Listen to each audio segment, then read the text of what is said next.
মানে আমি তোমার বউ নীলা। বউ মানে কি যাতা? আপনি আমার বউ হতে যাবেন কেন? পাগল নাকি? ওপ সরি, এটা ভুল করে ফেলেছি। আমি তোমার হবু বউ, মানে বউ হব, এখনো হইনি। কি যাতা বলছেন? আপনি আমার বউ কেন হতে যাবেন? আর হাত ছাড়েন। রাস্তার মধ্যে টানাটানি করছেন কেন? কথা বলো না তো, কাজে অফিসে চলো, এক্ষুনি বিয়ে করতে হবে আমাদেরকে। আরে ধুর, রাখেন তো আপনার বিয়ে। সেই কখন থেকে কি বিয়ে বর লাগিয়ে দিয়েছেন?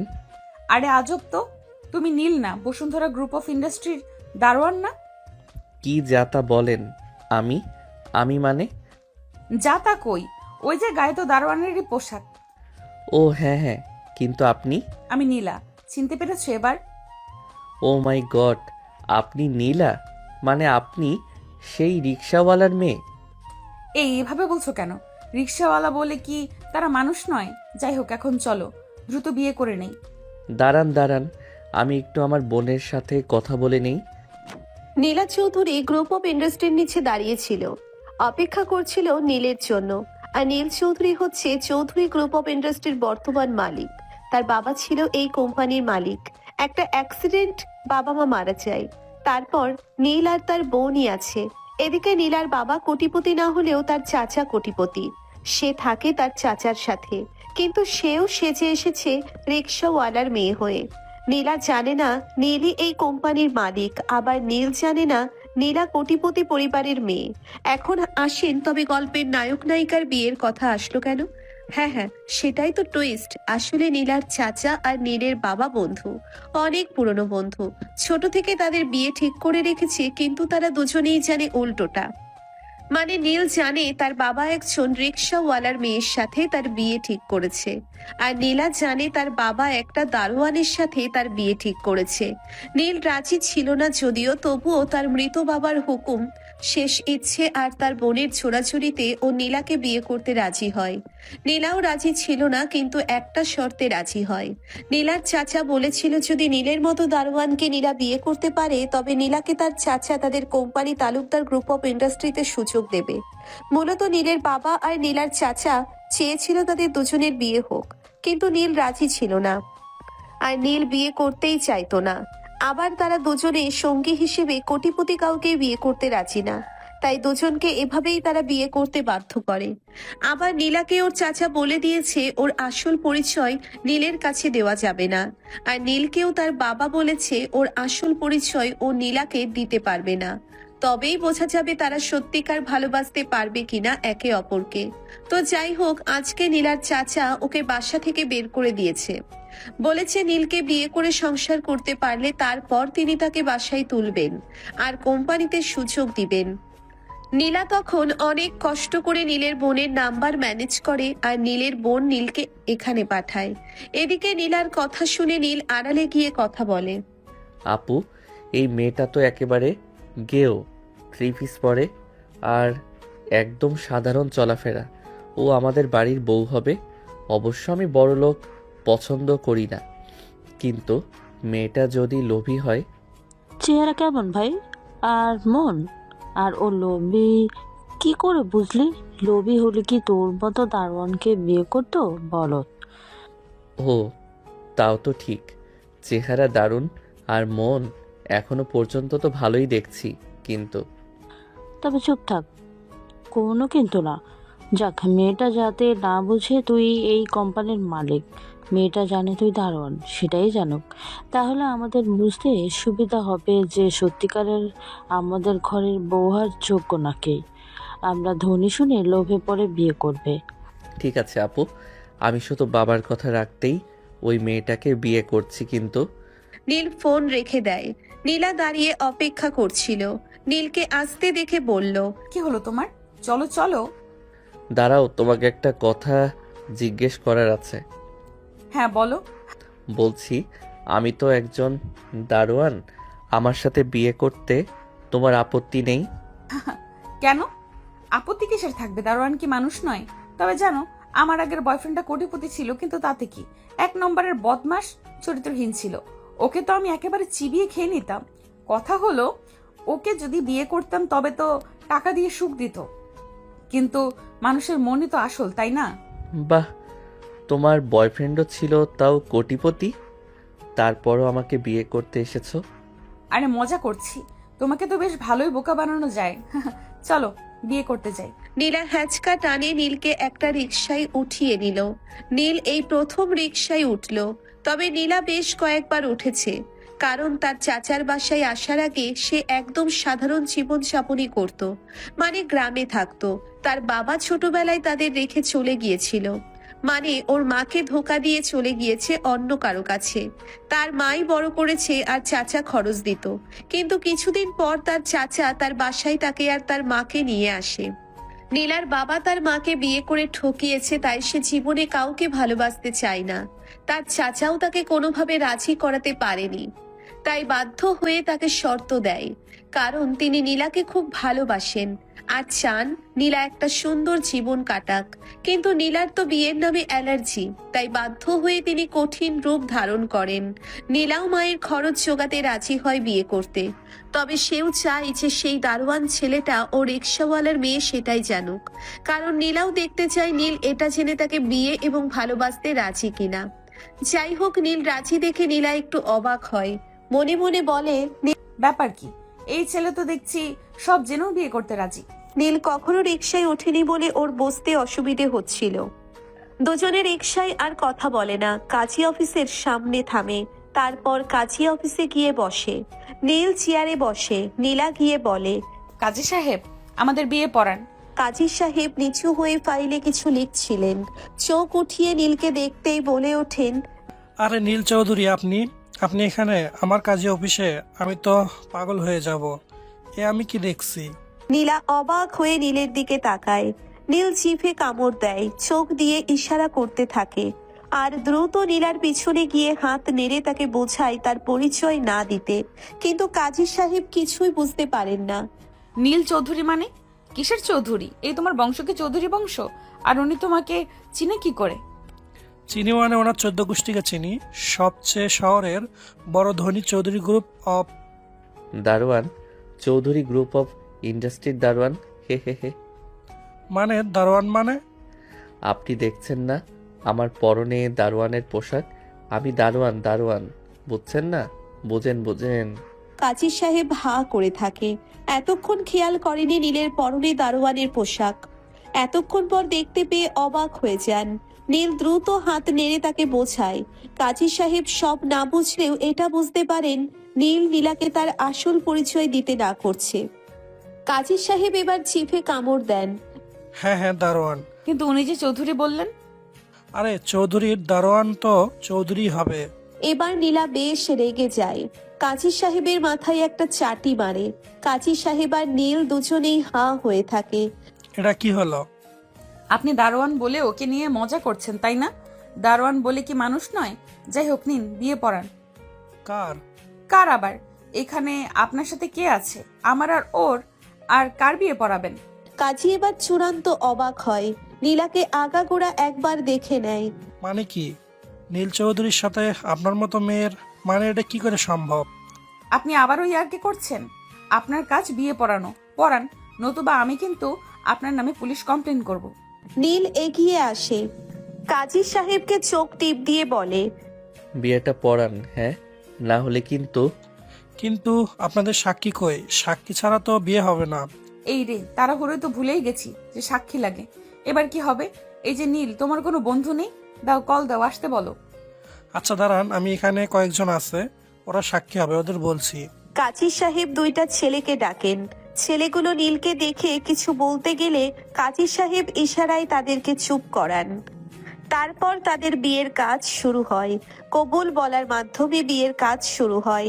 নীলা খুশিতে নীলকে জড়িয়ে ধরে। মূলত এই জড়িয়ে ধরা আর খুশির কারণ হলো সে তার চাচার শর্ত পূরণ করতে পেরেছে কিছুটা। এখন সংসার করতে হবে, তারপর তার চাচা তাকে একটা চাকরি দেবে আর সে তার মাকে নিয়ে সুখে দিন কাটাবে। তার মাকে অনেক শান্তি দিবে যা তার বাবা দিতে পারেনি। এদিকে নীলা আচমকা জড়িয়ে ধরায় নীল হাঁ হয়ে যায়। কেন যেন নীলের শরীরে একটা শিহরণ জেগে ওঠে। নীল নীলার দিকে তাকিয়ে থাকে। মেয়েটা একদমই সরল দেখতে, আর কি সুন্দর মিষ্টি হাসি। মেয়েটা কি সত্যি সত্যি তাকে ভালোবেসে বিয়ে করেছে, দারোয়ান জেনেও? নীলা তারপর নীলের হাত ধরে বাইরে টানতে থাকে। নীল তাকে বুঝিয়ে বলে। তুমি যাও, আমি ওদের টাকাটা দিয়ে আসি। নীলা বাইরে দাঁড়িয়ে থাকে। নীল টাকা দিতে গেলে কাজী হাঁ করে জিজ্ঞেস করে। স্যার এইসব কি হলো? আর মেয়েটা কি বললো কিছুই বুঝলাম না। আপনি বা তাকে কেন পরিচয় দিতে নিষেধ করলেন তাও বুঝলাম না। নীল কাজীর পকেটে টাকা গুজে দিয়ে বলল। এখানে 5 লাখ আছে, কেমন? আপাতত এই টাকাটা কাজে লাগাও, কিছু বুঝতে হবে না। টাকা দেখে কাজী সাহেব সাথে সাথে বেহুশ হয়ে পড়ে যান। নীল অবাক হয়ে জিজ্ঞেস করে। ব্যাপার কি? কি হলো ওনার? স্যার, জীবনে একসাথে এত টাকা দেখিনি তো। কয়েক বছরেও ওনার এত টাকা হতো না। সেটা একসাথে দেখলেই ঢাল সামলাতে পারেনি। নীলা বাহির থেকে দৌড়ে আসে। কি হলো? কি পড়ার শব্দ হলো? এ কি, ওনার কি হয়েছে? কিছু হয়নি, তুমি চলো। না না, ওনাকে ঠিক করতে হবে। ওনার বোধহয় হুঁশ চলে গেছে। নীলা নীলকে ধাক্কা দিয়ে সরিয়ে কাজী সাহেবের হাত ধরে ডলতে শুরু করলে। তারপর পানি এনে মুখে ছিটা দিল। কিছুক্ষণ পর কাজী সাহেব চোখ খুলল। নীলার মুখে হাসি ফুটলো। এই নিন, আপনাদের কাজী সাহেব চোখ খুলেছে। গরমে বেহুশ হয়ে গেছে বোধহয়, যেন ওনাকে বাসায় নিয়ে যান। কাজী সাহেব তখনও হা করে আছেন। তিনি কিছু বলতে চান, তখনই ছেলেগুলো তাকে ভেতরে নিয়ে যায়। নীল একটু মুগ্ধ হয়ে নীলার দিকে তাকায়। মেয়েটা খারাপ না, অন্যের জীবন যে বাঁচায় সে খারাপ হতে পারে না। নীল মুচকি হাসে। কাজী অফিস থেকে বেরিয়ে নীল আবারও কাউকে ফোন দেয়। নীলা এটা দেখে বিরক্ত হয়ে ফোন কেটে দেয়। এখন তুমি আমার বর, শুধু আমার সাথে কথা বলবা, বুঝছো? আজকে থেকে গার্লফ্রেন্ড বন্ধু সব বাদ, কেবল আমি। এটা কি কথা? এটাই কথা। তোমার গার্লফ্রেন্ড আছে? ধুর, আমার মতো দারোয়ানের গার্লফ্রেন্ড মাথা গোজার ঠাঁই নাই। যাই হোক, ফোনে তোমার জন্য থাকার জায়গা ম্যানেজ করছিলাম। আমার সংসারে শুধু আমার বোন আছে, বুঝলা? বোন বলছে তোমাকে নিয়ে বোন যেখানে কাজ করে সেখানে যেতে। তোমার বোন কই কাজ করে? ওই চৌধুরী বাড়িতে কাজ করে, মানে কাজের লোক আর কি। ও, আমার খারাপ লাগছে। কেন? তোমাদের এত অসহায় অবস্থা, আর এর মাঝে বিয়েটা হলো। আরে চিন্তা করো না। কিন্তু ওয়েট, ওই বাড়িতে তো তোমার বোন কাজ করে, ওখানে আমরা কোথায় থাকবো? তাই তো, সেটা তো ভেবে দেখিনি। দাঁড়াও, একটা ঘর খুঁজতে হবে। তুমি চলো আমার সাথে। কিন্তু ঘর খোঁজার মতো, মানে ভাড়া দেওয়ার মতো টাকাও তো আমার হবে না। কত আর বেতন পাই? আমরা একটা কাজ করতে পারি। আমার বোন চৌধুরী ম্যানশনে 2 রুম নিয়ে থাকে, মানে ওই বাড়ির মালিক দিয়েছে। আমরা ওখানে একটা রুমে থাকতে পারি। আচ্ছা চলো। নীলা এটা দেখে বিরক্ত হয়ে ফোন টেনে নেয়। নীলা রাজি হয়। নীল ভেবেছে তাদের চৌধুরী বাড়ির একটা পুরনো গেস্ট রুমে ওকে নিয়ে যাবে, আর আগে থেকেই তার বোনকে বলেছে রুমটার যা তা অবস্থা করে রাখতে। নীলা রুম দেখেই পালাবে যদি লোভী হয়। যাই হোক, নীলাকে নিয়ে সে চৌধুরী ম্যানশনে যায়। সেখানে ঢুকতেই একজন কাজের লোক দরজা খুলে দেয়।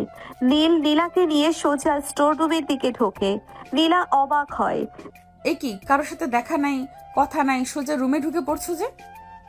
আরে ওরা চৌধুরী, ওরা আমাদের মতো কাজের লোকের বিয়ে বউ দেখে কি করবে? আর আমার বোন তার কাজে আছে, এখন আসতে পারবে না। ও বেশিরভাগ সময় ওখানেই থাকে। আমাদের তো মূল বাড়িতে ঢুকতে দেবে না। এই বাহিরের কটেজটার স্টোর রুম দিচ্ছে, এই বেশ। চৌধুরীরা কয়টা রুম করেছে আর কি চাকর বাকরদের জন্য। আমাদের ভাগ্যে একটা জুটেছে, এই বেশ। এত প্রশ্ন করো না তো, চলো। নীলা আর কথা বাড়ায় না। স্টোর রুমে ঢুকে নীলা কাঁচতে শুরু করে। মাকড়সার চালের ভরা আর ভাঙাচোরা চেয়ার টেবিল দিয়ে, খাট দিয়ে রুমটা এলোমেলো করা, যা তা অবস্থা, যে কেউ বমি করবে। নীলা বমি করতে গিয়ে নিজেকে সামলে নেয়। ছি, চৌধুরীরা এত বড় খাটাস! কি বললে? তা নয় তো কি, চাকর বাকরের জন্য রুম করেছে। যেভাবে বললে মনে হচ্ছিল কি না কি করে ফেলেছে। কত জানি দয়াবান, কিন্তু ঢুকে দেখি ওষুধেরও এর থেকে ভালোভাবে রাখে মানুষ। আরে আসতে বলো, ওরা শুনতে পাবে। পাক, আমি ভয় পাই নাকি? তুমি না পেলেও আমি পাইব। কারণ বের করে দিলে মাথা গোজার ঠাঁই নাই যে আমাদের। তাও ঠিক, যাই হোক এখন কিছু খেতে দাও, খাবো। আচমকা এই কথা শুনে নীল হা করে থাকে। খাবে? ওমা খাবো না, খিদে পেয়েছে। হ্যাঁ হ্যাঁ খাবে, কিন্তু কি দেই তোমায়? আচ্ছা আমি বাহির থেকে খাবার অর্ডার করি, কি বলো? চাইনিজ, পিৎজা, বার্গার নাকি মাটন? কি তুমি এগুলো আনবে? মাথা খারাপ নাকি? নীল ভুলে বলে ফেলেছিল। হুঁশ হতে বলে, ধুর ভুলেই যাই, আমি নীল চৌধুরী না, দারোয়ান নীল। না মানে আলু ভর্তা, ডাল, ভাজি কোনটা? খেতে পারবে তো? আমি সব খেতে পারবো, কিন্তু বাহির থেকে কিনতে হবে কেন? ঘরেও তো রান্না করতে পারি। তোমার টাকাও বাঁচলো, একদম টাকা খরচ করা যাবে না, বুঝলে? খরচ করা যাবে না? না, যাবে না। এ দেখি আসতে না আসতেই বাঙালি টিপিক্যাল বউয়ের মতো আচরণ করছে। কি বললে? না কিছু না, যাচ্ছি। নীল বাইরে যেতেই নেবে হঠাৎ করে তাকিয়ে দেখে নীলা কোমরে ওড়না পেঁচিয়ে ধুলোবালি পরিষ্কার করতে নেমে পড়ল। নীল অবাক হয়ে দেখছে যে মেয়েটা একটু আগে বমি করতে যাচ্ছিল, সে এখন স্টোর রুমটাকে বাসযোগ্য করার চেষ্টায় মত্ত। নীল মনে মনে ভাবলো, এই মেয়ে কি সত্যি অদ্ভুত নাকি জাদুকর? কোনো লোভী মেয়ে হলে তো এতক্ষণে এই নোংরা ঘর দেখে ডিভোর্স পেপার রেডি করে ফেলতো। নীলা ধমক দিয়ে বলল, কি হলো, হা করে দেখছো কি?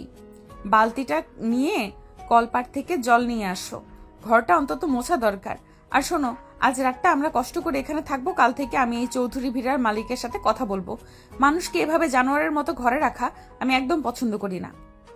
তুমি না বললে খাবে, খিদে পেয়েছে। সর খাবো, আগে যাও, যেটা করতে বলেছি করো। এই নোংরা পরিষ্কার না করে খাওয়া যাবে? নীল ঢোক গিলে বালতি নিয়ে বেরিয়ে এলো। আড়ালে গিয়ে বোন রিতাকে ফোন করলো। আপু সর্বনাশ হয়েছে, নীলা তো রেগে আগুন। ও নাকি কাল সকাল এই বাড়ির মালিকের সাথে ফাইট করবে, মানে আমার সাথেই আমার ফাইট হবে। বেশ তো, দারুণ হবে। তুই কাল সকালে অফিসে বড় সাহেব সেজে নীলার সামনে চাপে না, তুই থাকবি দারোয়ান নীল হয়েই। দেখি ও তোর জন্য মালিকের সামনে গিয়ে কতটা লড়াই করতে পারে। আমি ম্যানেজারকে বলে দিচ্ছি তোকে যেন আড়ালে রাখে। রাত বাড়লো। নীলা অনেক কষ্টে স্টোর রুমটা পরিষ্কার করে এক কোণে বিছানা পেতেছে। নীল বাইরে থেকে সস্তায় কিছু ডাল আর ভাত নিয়ে এসেছে। দুজনে মাটিতে বসেই খাবার খেলো। জানো নীল, আজকের এই ডাল ভাত আমার কাছে পৃথিবীর সেরা খাবারের চেয়েও দামি মনে হচ্ছে, কারণ এটা আমার নিজের সংসারের প্রথম খাবার। এই ঘরটা ছোট হতে পারে, কিন্তু এখানে আমাদের নিজেদের স্বাধীনতা আছে। নীলার কথা শুনে নীলের বুকের ভিতরটা কেমন যেন করে উঠল। সে অপলক দৃষ্টিতে নীলার দিকে তাকিয়ে রইল। চাঁদের আলো ভাঙা জানালা দিয়ে নীলার মুখে এসে পড়েছে। নীল আলতো করে নীলার হাত ধরল। এক অদ্ভুত রোমান্টিক আবেশ তৈরি হলো সেই ভাঙাচোরা ঘরেই। নীলা তুমি কি আমাকে কোনোদিন ছেড়ে যাবে? এই দারিদ্রের সংসারে সারা জীবন থাকবে তো? নীলা নীলের চোখে চোখ রেখে মুচকি হাসলো। যদি তুমি সৎ থাকো তবে মরণ পর্যন্ত তোমার ছায়া হয়ে থাকবো। টাকার পাহাড় দিয়ে কি হবে যদি সেখানে মনের শান্তি না থাকে? কিছুক্ষণ পর দুজনে ঘুমিয়ে পড়ে। তবে নীলা মাঝে একটা কোলবালিশ রেখে দেয়। নীলের ঘুমাতে খুব কষ্ট হচ্ছিল। সে কখনো নিচে বিছানা করে ঘুমায়নি। ওদিকে নীলা আরামে ঘুমাচ্ছে। তার মুখের দিকে তাকিয়ে নীল মুচকি হেসে তাকিয়ে থাকলো। মেয়েটা আসলেই সুন্দর। পরদিন সকালে চৌধুরী ম্যানশনে আজ এক বড় পার্টির আয়োজন। নীল খুব ভোরে উঠে তার বডিগার্ডকে নিজের পোশাক পরিয়ে দিয়ে বাড়ির পেছনের গেটে পাঠিয়ে দিল, যাতে কেউ তাকে চিনতে না পারে। নিজে আবার দারোয়ানের পোশাক পরে ডিউটি দিচ্ছে। হঠাৎ করেই সেখানে এক দামি স্পোর্টস কার এসে থামলো। গাড়ি থেকে নামলো এক সুঠাম যুবক আরিয়ান। সে নীলের ছোটবেলার বন্ধু এবং একজন ইনভেস্টিগেটিভ অফিসার। সে জানতো না নীলের এই নাটকের কথা। নীলকে দারোয়ানের পোশাকে দেখে আরিয়ান তো অবাক। আরে নীল, তুই গেটে দাঁড়িয়ে কি করছিস? তোর কি মাথা খারাপ হয়েছে? নীল আরিয়ানের মুখ চেপে ধরে আড়ালে নিয়ে গেল। চুপ কর ভাই, জোরে কথা বলিস না, সব শেষ হয়ে যাবে। আমি বিয়ে করেছি, কিন্তু মেয়েটা জানে আমি এই বাড়ির দারোয়ান। প্লিজ তুই এখন এখানে কোনো ঝামেলা করিস না। বিয়ে করেছিস মানে? চৌধুরী গ্রুপের মালিক দারোয়ান সেজে বিয়ে করেছে? খবরটা জানলে তো শহর তোলপাড় হয়ে যাবে। কিন্তু কেন? সে অনেক কথা পরে বলবো, এখন তুই শুধু আমাকে সাহায্য কর। ঠিক সেই মুহূর্তে মেইন গেট দিয়ে নীলা গদগদ করে ভেতরে ঢুকছে। তার হাতে এক বালতি জল আর একটা পুরনো ঝাড়ু। সে সোজাসুজি মেইন ড্রয়িং রুমের দিকে এগিয়ে যাচ্ছে। এই যে শুনুন, আপনাদের চৌধুরী সাহেব কোথায়? ডেকে দিন তো তাকে। আমার বরকে আপনারা যে স্টোর রুমে থাকতে দিয়েছেন সেটা কি মানুষের ঘর? নীলের পিএ আকাশ আর ম্যানেজার মিস্টার শৌকত নীলাকে দেখে থমকে গেলেন। ম্যানেজার আগে থেকেই নীলের নির্দেশ জানতেন, তাই তিনি আমতা আমতা করে বললেন, আসলে মালিক তো এখন অনেক ব্যস্ত। আপনি কে? আমি নীলের বউ। আমার বর আপনাদের এখানে দিনরাত পাহারা দেয় আর আপনারা তাকে একটা আবর্জনা স্তূপে শুতে দেন। আমি এই বৈষম্য মানব না। ওই মালিককে আসতে বলুন, আমি তার বিচার করব। তা না হলে এই ঝাড়ু দিয়ে আপনার ড্রয়িং রুমের সব শোপিস ভেঙে ফেলবো। নীল দৌড়ে ভেতরে এলো। নীলা, নীলা, চলো এখান থেকে। বড় সাহেব খুব কড়া লোক, চাকরি চলে গেলে আমাদের না খেয়ে মরতে হবে। নীলা নীলকে এক হাত দিয়ে সরিয়ে দিয়ে বলল, ভয় পেও না নীল, আমি থাকতে তোমার কিচ্ছু হবে না। চলো তো দেখি তোমার মালিকের কত ক্ষমতা। আমি আজ ওনার ঘরে, ওনার সোফায়, খাটে, চেয়ারে গিয়ে বসবো। দেখি উনি আমাকে কেমনে নামান। আমাদের মানুষ মনে করে না উনি, তাই না? আরিয়ান আড়াল থেকে এই দৃশ্য দেখে হাসতে হাসতে শেষ। সে হঠাৎ সামনে এসে গম্ভীর গলায় বলল, আচ্ছা, তাহলে আপনি সেই সাহসী বউ। আপনি কি জানেন এইবারের মালিক নীল চৌধুরী কত রাগী লোক? নীলা আরিয়ানের দিকে তাকিয়ে এক পলক থমকালো। লোকটাকে দেখে পুলিশের মতো লাগছে, কিন্তু নীলা দমে যাওয়ার পাত্রী নয়। রাগে হলে কি উনি বাঘ, নাকি উনি মানুষকে মানুষ মনে করেন না? শুনুন অফিসার সাহেব, আমি রিক্সাওয়ালার মেয়ে হতে পারি, কিন্তু অন্যায়ের প্রতিবাদ করতে জানি। নীলকে ওই নরক থেকে না সরানো পর্যন্ত আমি এখান থেকে এক পাও নড়বো না। নীল তখন পেছনে দাঁড়িয়ে আরিয়ানকে ইশারা করছে যাতে ও সব সামলে দেয়। আরিয়ান একটা শয়তানি বুদ্ধি বের করলো। ঠিক আছে, আপনি যখন মালিকের সাথে কথা বলতে চান তবে এক কাজ করুন। এই বাড়ির বড় সাহেব এখন ওপরতলায় এক গোপন মিটিং করছেন, আপনি সেখানে গিয়ে প্রতিবাদ করুন। নীল ভয় পেয়ে গেল। আরে আরিয়ান, তুই এ কি বলছিস? আরিয়ান নীলের কানে কানে বলল, চুপ থাক, ও উপরে গেলে আমার পুলিশ ইনভেস্টিগেশন অনুযায়ী দেখতে পাবো ও কি সত্যি তোকে ভালোবাসে, নাকি সুযোগ পেয়ে মালিকের বেডরুমে ঢুকে বিলাসিতা দেখে লোভে পড়ে যায়। নীলা কোনো চিন্তা না করেই সিঁড়ি দিয়ে উপরে উঠতে লাগলো। আরিয়ান আর নীল পেছন পেছন যাচ্ছে, কিন্তু সিঁড়ির মাঝপথে নীলা হঠাৎ থমকে দাঁড়ালো। করিডোরে একটা বিশাল বড় ছবি টাঙানো, সেখানে নীল চৌধুরীর মানে আসল মালিকের পোশাকের ছবি। নীলা ছবিটার দিকে তাকিয়ে আবার নীলের দিকে তাকালো। নীল তখন ঘামছে। এই নীল, এই ছবিটা কার? একে দেখে তো হুবহু তোমার মতো লাগছে, শুধু পোশাকটা আলাদা। নীল আমতা আমতা করে বলল, ও, ওটা মালিকের বড় ভাই। উনি দেখতে আমার মতোই একটু একটু। হ্যাঁ ভাবি, ওনার নাম হলো সাদা নীল আর আপনার বর হলো কালো নীল। মিল তো থাকবেই। নীলা ভ্রুকুচকে ভাবলো কিছু একটা গন্ডগোল আছে। সে আবার ওপরের ঘরের দিকে দৌড়ে গেল। সেখানে গিয়ে দেখলো ঘরের দরজা খোলা, ভেতরে রাজকীয় সব আসবাবপত্র। নীলা ঘরে ঢুকেই সোজা বড় সাহেবের দামি রিভলভিং চেয়ারে গিয়ে বসে পড়ল। এই তো, আমি আজ এই চেয়ার থেকে নামবো না। নীল, তুমিও এসে পাশের সোফায় বসো। আজ আমরাই এই ঘরের মালিক। দেখি মালিক বেটা কি করে, আমাদের মানুষ মনে করে না। পশুর ঘর দেওয়া না। এখন এই যে বসলাম, ঘেন্না করবে না। ঠিক তখনই দরজায় এসে দাঁড়ালো নীলের বোন রীতা। সে সেজেছে এই বাড়ির কাজের মেয়ে। ও মা, এ কি কাণ্ড! পেটে দারোয়ানের বড় ভাই সাহেবের চেয়ারে! নীল, তুই কি পাগল হয়েছিস? একে নামা, মালিক এখনই চলে আসবে। নীলা রীতাকে দেখে এক মুহূর্তের জন্য চমকে উঠল। এই মেয়েটাকেও কোথাও দেখেছে বলে মনে হচ্ছে। নীলার সন্দেহটা আরো তীব্র হলো যখন সে দেখলো রীতার গলায় একটা হীরের লকেট ঝুলছে, যা একজন সাধারণ কাজের মেয়ের কাছে থাকার কথা নয়। এই বাড়িতে কিছু একটা রহস্য আছে। দারোয়ানের বোন হীরের লকেট পরে, আর মালিক দেখতে হুবহু আমার বরের মতো। ব্যাপারটা দেখতে হচ্ছে। রীতা যখন হীরের লকেট সহ ধরা পড়তে যাচ্ছিল, নীল দ্রুত বুদ্ধিতে বলল, আরে নীলা, ওটা হীরা না, ওটা তো কাচের তৈরি। মেলা থেকে কিনেছে, ও শখ করে পড়েছে। রিতাও তাড়াতাড়ি গলা থেকে লকেটটা খুলে পকেটে চালান করে দিল। নীলা একবার সন্দেহ ভাজন দৃষ্টিতে তাকিয়ে ভাবল, হবে হয়তো। এখনকার দিনে নকল জিনিসও আসলের মতো দেখায়। আরে কি শুরু করলে নীলা? উনি রীতা আপু, আমার বোন। কোথায় আপুকে সালাম করবে? তুমি নতুন বউ, তা নাকি সিআইডিগিরি শুরু করলে? নীল ইশারা করলে আরিয়ান চলে যায়। রিতা চুপচাপ তাকিয়ে থাকে। নীলা জিভে কামড় দেয়। ও আল্লাহ, তুমি রীতা আপু? ইস, সরি আপু, চিনতে পারিনি। আপু, তুমি এই পচা লোকদের এখানে কিসের কাজ করো? এরা কি পচা পচা রুম দিয়ে রেখেছে? কেন, তোমার কি বড় লোকদের মতো রুম দরকার নীলা?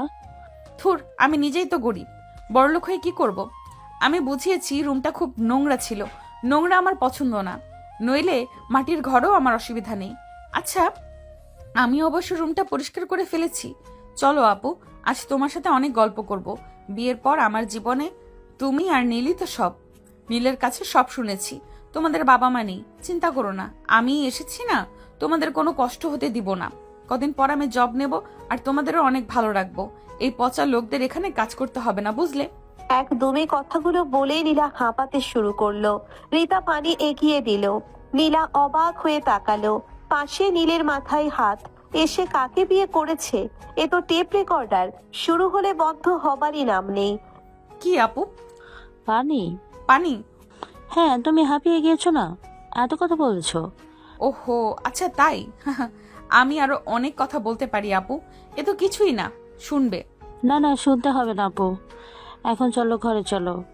ওই খরচ মালিকরা এসে পড়লে পরে ঝামেলা হবে। ওদের ভয় পাই নাকি আমি? নীলা নীলা নীলা, বুঝতে পারছি তুমি ভয় পাও না, কিন্তু অন্যের বাড়িতে ঢুকে হাঙ্গামা করাও তো ঠিক না, বলো? আর আপুর সাথে দেখা হলো, আপুর সাথে আড্ডা দেওয়া উচিত না? তাই তো, দেখেছো, আমিও না। চলো চলো, রুমে চলো, আপুকে কিছু বানিয়ে দেই আর জমিয়ে আড্ডা দেই। নীল নীলাকে নিয়ে ঘরে গেল। তারা তিনজনে মিলে আড্ডা দিল। এদিকে আড্ডা শেষে রিতা এরপর নীলের সাথে বেশ কিছুক্ষণ কথা বলল।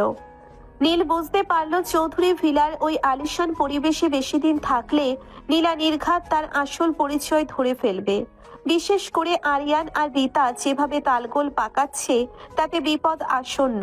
তাই রাতারাতি সে তার পিয়ে আকাশকে দিয়ে শহরের এক বস্তির কাছে একটা পুরনো আধা পাকা ঘর ভাড়া করলো। তারপর রিতার সাথে আলোচনা করে ঠিক করলো সেখানে চলে যাবে। যাবার সময় নীলার মন খারাপ হলো। আপু, তোমাকে রেখে চলে যাচ্ছি, কিন্তু চিন্তা করো না, আমি একটা জব নিলে তোমাকে নিয়ে যাব। না হয় আপু তুমিও চলো না, ওদের কাজ তোমাকে করতে হবে না। না নীলা, আমি এখানে অনেক বছর কাজ করি শোনা, আমি এভাবে যেতে পারবো না। তোমরা যাও, আমি একসময় ঠিক আসবো। রিতা বুঝতে পারে নীলা আসলেই খুব সহজ সরল আর ভালো। কত সহজে মিশে যায়। নীল নীলাকে নিয়ে বস্তিতে চলে যায়। রুমের অবস্থা দেখে নীল নিজেই থতমত খেয়ে গেল। এক কোণে মাকড়সার জাল, দেওয়ালের পলেস্তারা খসে পড়ছে। নীল আমতা আমতা করে বলল, নীলা, আসলে আমার সামর্থ্য তো কম, এই ঘরটাই জুটলো আমাদের কপালে, তোমার খুব কষ্ট হবে না? নীলা ঘরে ঢুকেই কোমরে ওড়না পেঁচিয়ে নিল। নীলকে অবাক করে দিয়ে সে বলল, কিসের কষ্ট? আমাদের নিজেদের ঘর, এটাই বড় কথা। তুমি কলপার থেকে জল নিয়ে আসো, আমি ঝটপট পরিষ্কার করে ফেলছি। নীল বালতি হাতে জল আনতে গেল। 2 ঘন্টার পরিশ্রমে নীলা ঘরটাকে একদম বদলে দিল। ভাঙা জানালায় নিচের একটা ওড়না দিয়ে পর্দা বানিয়ে দিল। মেঝের ধুলো মুছে ঝকঝকে করে ফেললো। নীল মুগ্ধ হয়ে নীলার কাজ করা দেখছিল। ঘামে নীলার কপালে ছোট ছোট বিন্দু জমেছে। তাতেই ওকে পৃথিবীর সবচেয়ে সুন্দরী মনে হচ্ছিল নীলের কাছে। পরিষ্কার শেষে নীলা খাবার রান্না করতে চলে গেল। নীল জীবনেও এত কাজ করেনি ঘরের। সে ক্লান্ত হয়ে বসে পড়ল। কিছুক্ষণ পর নীলা এসে বলল, এখন পেটে ইঁদুর দৌড়াচ্ছে, এই নাও আমাদের রাজকীয় ডিনার। নীল দেখলো মেনু হলো পোড়া আলু ভর্তা আর একদম পাতলা ডাল। কোনো রকমে ঢোক গিলে খেতে বসলো, কারণ এমন খাবার সে কখনো খায়নি। এ মেয়ের জন্য আর কি কি করতে হবে কে জানে। নীল এক লোকমা মুখে দিয়েই চোখ মুখ কুঁচকে ফেললো। ওহ নীলা, এটা ডাল নাকি গরম জল? আর আলু ভর্তায় এত ঝাল কেন? তোমার জিভ তো জ্বলে যাচ্ছে। বেশি কথা বলবে না। ডাল পাতলা, কারণ জল বেশি খেলে স্বাস্থ্য ভালো থাকে। আর ঝাল বেশি দিয়েছি যাতে তোমার নাকে জল আসে আর নাক পরিষ্কার থাকে। টাকা কম থাকলে বুদ্ধি বেশি খাটাতে হয়, বুঝলে দারোয়ান সাহেব? নীল মনে মনে হাসলো।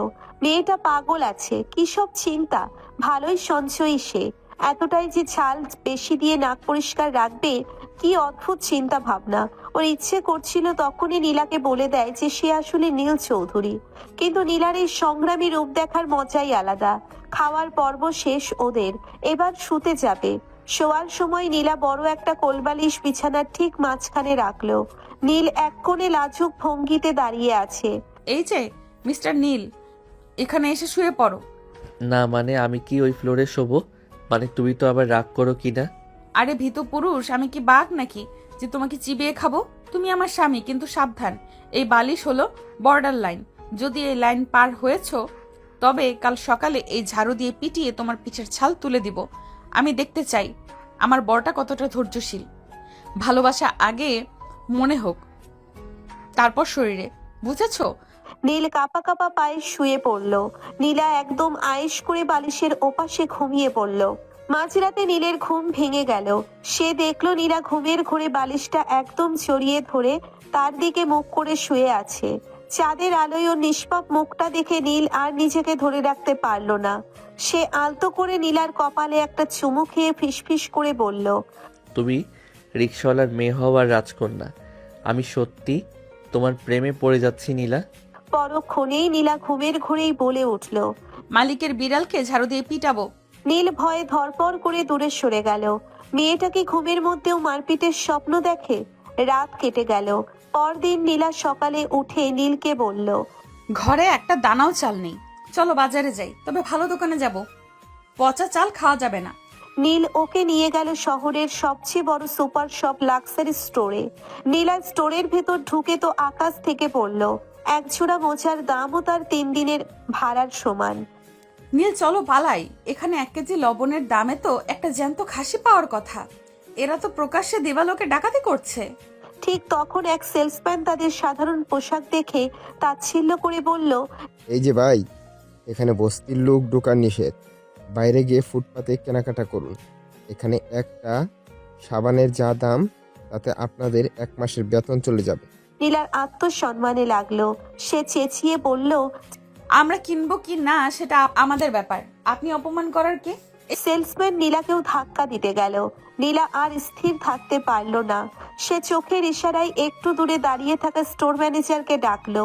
ম্যানেজার নীলকে দেখে শিউরে উঠলেন। আরে নীল নীল দ্রুত ম্যানেজারের মুখ চেপে ধরল। নিচু স্বরে বলল, খবরদার, আমি এখানে দারোয়ান নীল। আমার পরিচয় দিলে তোর চাকরি এখনই যাবে।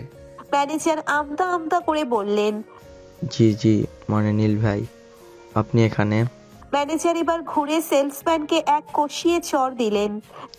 তোর এত বড় সাহস, আমাদের এই ভিআইপি গেস্টদের অপমান করিস? তুই এখনই টার্মিনেটেড, বের হয়ে যা স্টোর থেকে।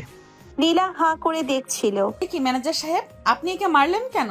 আর নীলকে দেখে আপনি কাঁপছেন কেন? আর ভিআইপি গেস্ট মানে? আমরা তো...